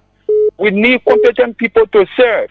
So looking at people who are competent and only want to have scandal on them on the basis of you having the largest portion of the track from Lima, I think is unfortunate. Let us think in the direction of having people who are competent, like the likes of even he, Honest, and other Nima, who can do better for our country and stop this issue of divisiveness. Thank you for your 40 minutes time, Julius. Thanks so kindly as well. Let's see who's here. 777-700-995, 555-995, the numbers to call. Welcome. Let's hear you. Julius Jeh. Yes. Good evening, sir. Yes, go ahead. Let's hear you. This is Ismail P.T. Baini, the person of Nima County. Now, P.T. step of Paytone, the representative studio to know. That means it's Paytone Baini. Paytone. Paytone Baini. That's your name? That's my phone name there. Ismail P.T. Baini, Paytone Baini. Okay, go ahead. That Paytone meaning in manner, not lead over for me. Oh. Because my mother born played, my mother born played and they died. So many of them died. So we asked God to leave me for them. Paytone Baini. Okay, so you make a point. And so let me say this. Representatives, let me just appeal to you. Our brother then died in Anima County for no reason. If you knew what they killed, you didn't kill. Say, bro, that is the brother speaking here. I beg you people, just divide Nima County and it should stop now. Nima now belong to one tribe. We all are Nimanian and all we are united. Whatsoever in Nima County, we can go there and support. But you please stop dividing Nima County. The two dividing mental health in our house that suffer out today, that our country are not developing. Because if the Nimanian will not start to work, I don't think where it is today. Nima County is not a place to play with. You please stop, because we made our leaders to support our ideas. We didn't make our leaders to go and say that and divide Nima County or divide the country in pieces. Nima is greatest. The greatest country in this country, me, for me, I can show you, is Morovia, or this people when I come to say, or see Russian when I hear. The ocean when I hear, someone will not be coming Morovia yet. I saw it on Sano, Meridian Country, we got all those assets from God. But we don't have it. The one man someone will come into Morovia here. Please, I will back you up. Okay. I'm not going to see and destroy that house, destroy the Nima Country, you're looking at it. You're not talking on it. Thanks so kind.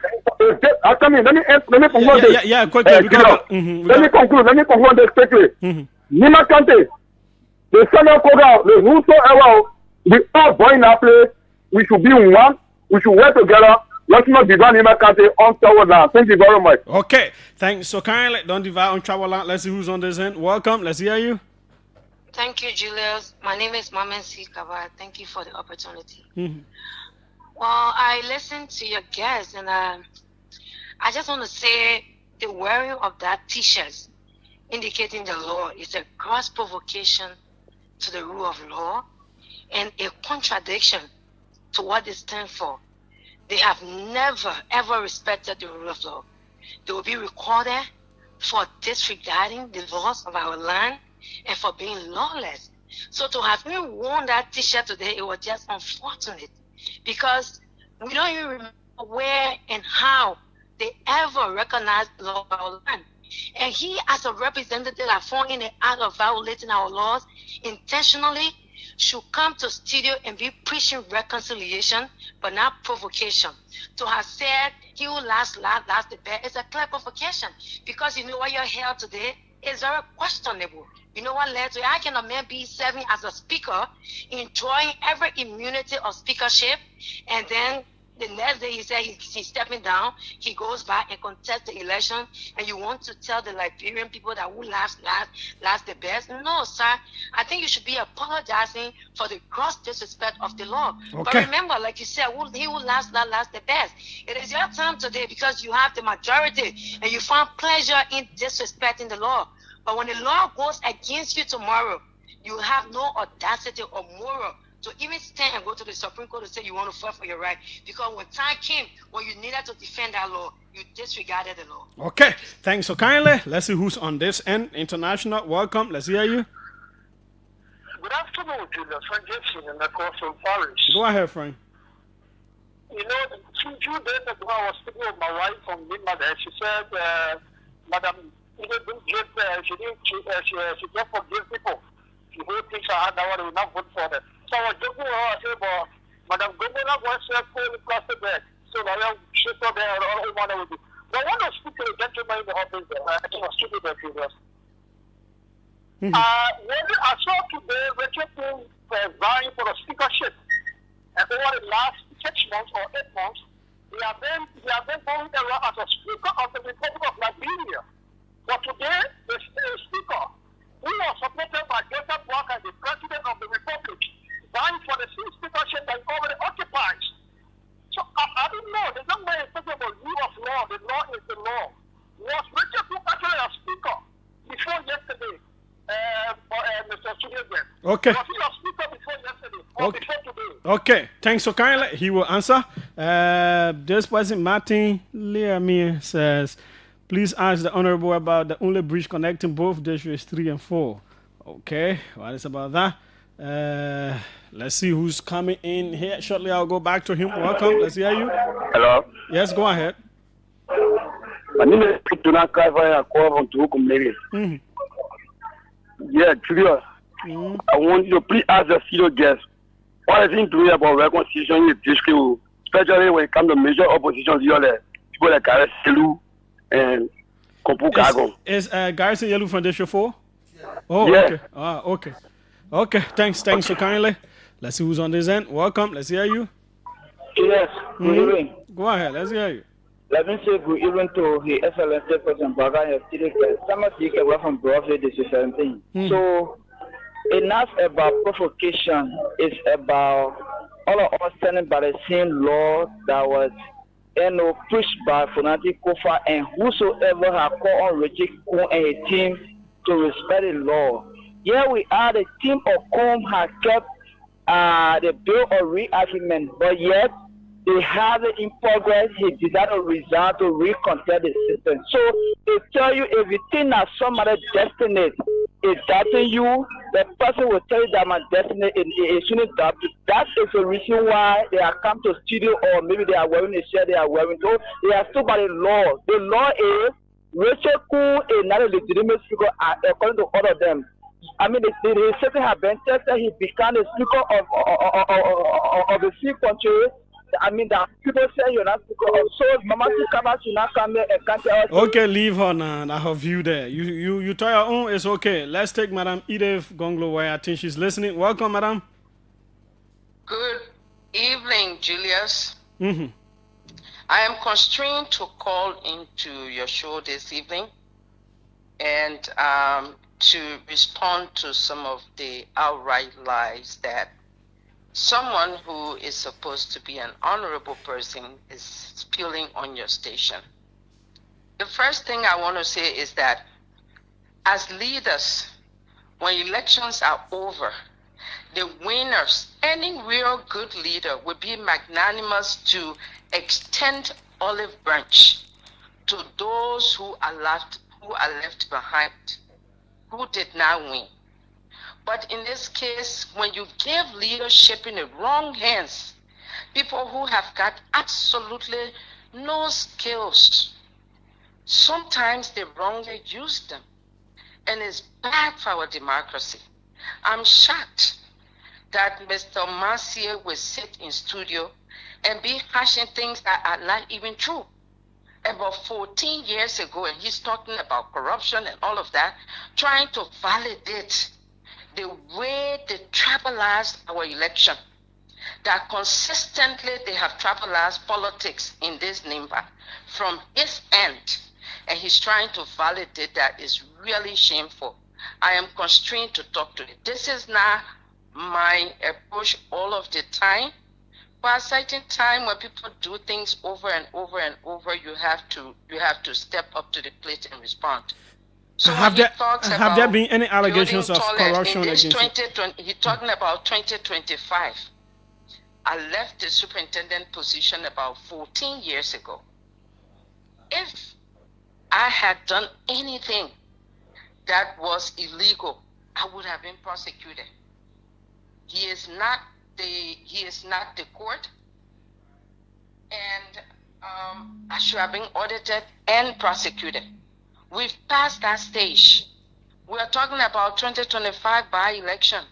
If Mr. Massey has absolutely no reason or no validation for some of the things that went on, we are trying to just get past what they did and move on to rebuild and reunite this county.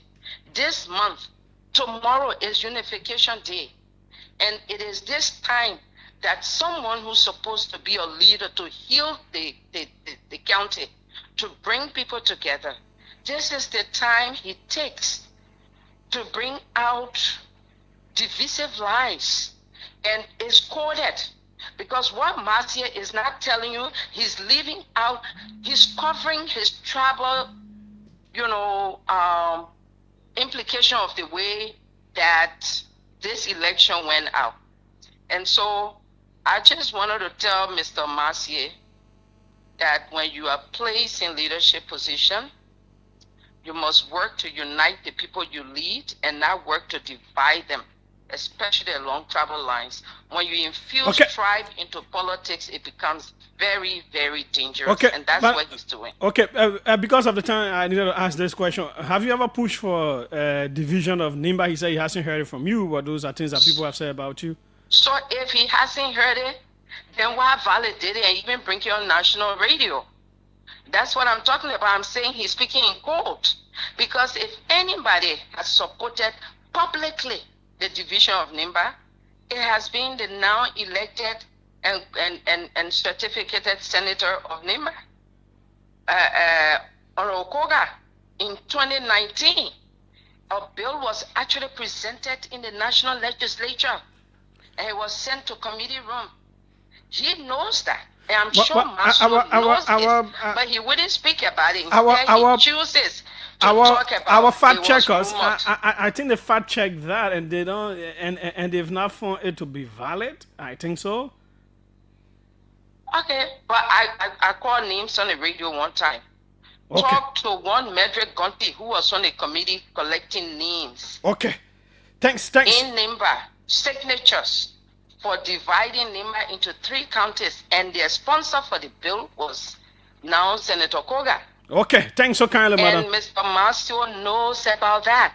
But I'm shocked that he will, to be a leader to even say, well, you know that what people say, but I know the truth.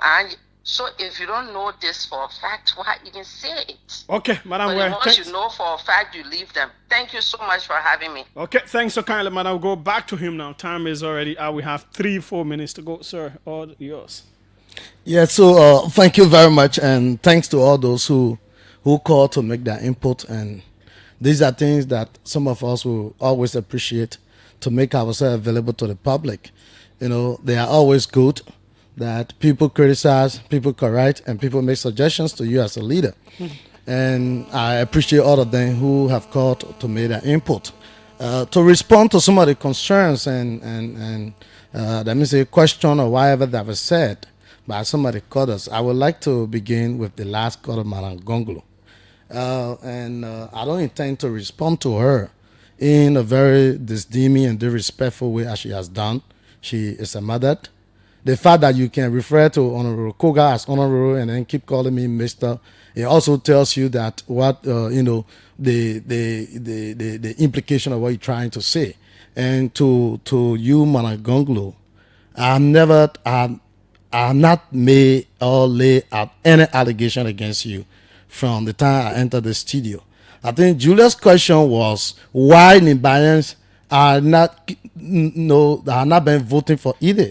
I said you need to ask yourself, or even the Ide Madam herself need to ask, why is it that people keep voting against her?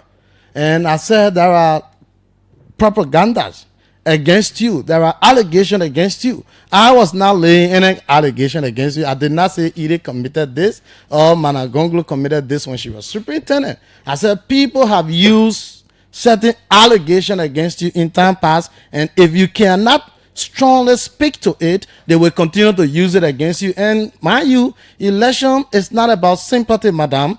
We have all have our side to support, and we will always support our side. If you cannot convince me as one of the voters, don't expect that I will just follow you because you are a lady or a female from a county. No. So let's speak to the issue and stop bringing emotions into public discourse. I did not in any way lay any allegation against you. So that is it. And to the other callers, I don't know who is trying to divide Nimba, but I don't think I have made any assertion here that we want to divide Nimba, or by you taking your side in an election, it means you want to divide the county. No. In fact, the past election, I never supported Koga in 2024. Right after when Senator, the current VP was elected, I supported Yan Twine. I supported Yan Twine, and Yan Twine got a good number of votes from my district. So I have never been that tribal person. And I will never support any tribal land in Nimba, except when it's time for campaign, we use everything to convince our electorates. So it's not that I'm going to say things that I don't know about you, but whatever propaganda that we can use to win the minds of the people, we're going to use it. So I'm not, and in fact, throughout during the whole campaign, I never even mentioned either name anywhere where I went. Okay. Nowhere. So to speak to the concern of Mama Sikaba, I don't know what else the Liberian people want. You said we were not going by the law. The Supreme Court brought down ruling and said, okay, everything we've done is ultra virus. I want to respond to the concern of Mama C and the other gentleman who called from Paris, I think so. What do you expect Richard Cohn to do? There is nowhere in our rules that when, even if you acted wrongly, you cannot come and contest back. Even after this election, if somebody have nominated Fonati today, there is nothing in our law that stops him from being nominated. So I don't know what people want. One is not in your way, it means everything is always wrong. And we should stop, behaving and thinking the way you think everybody would think. I have my own independent way of thinking, and don't think that I'm going to think the way you think. Because I have my own reason, whether good or bad, I have my own reason for taking any decision that I take. And I'm responsible for whatever decision that I'm taking. His name is Ernest Manse. Were you into student politics? No, I never been into politics. You seem combative like a student leader. But I never been into politics. Actually, it was good having you here. This was just my first time coming to politics. Okay, his name is Ernest Manse. My name is Julius Jeh. Tomorrow is the holiday. Enjoy it. Go to Project My Voice Fan at Harvest Cathedral for Mobeto, right there around Lone Star in Congo Town. And let's have a good evening together in the Lord. I will be there. You should be there. We are out.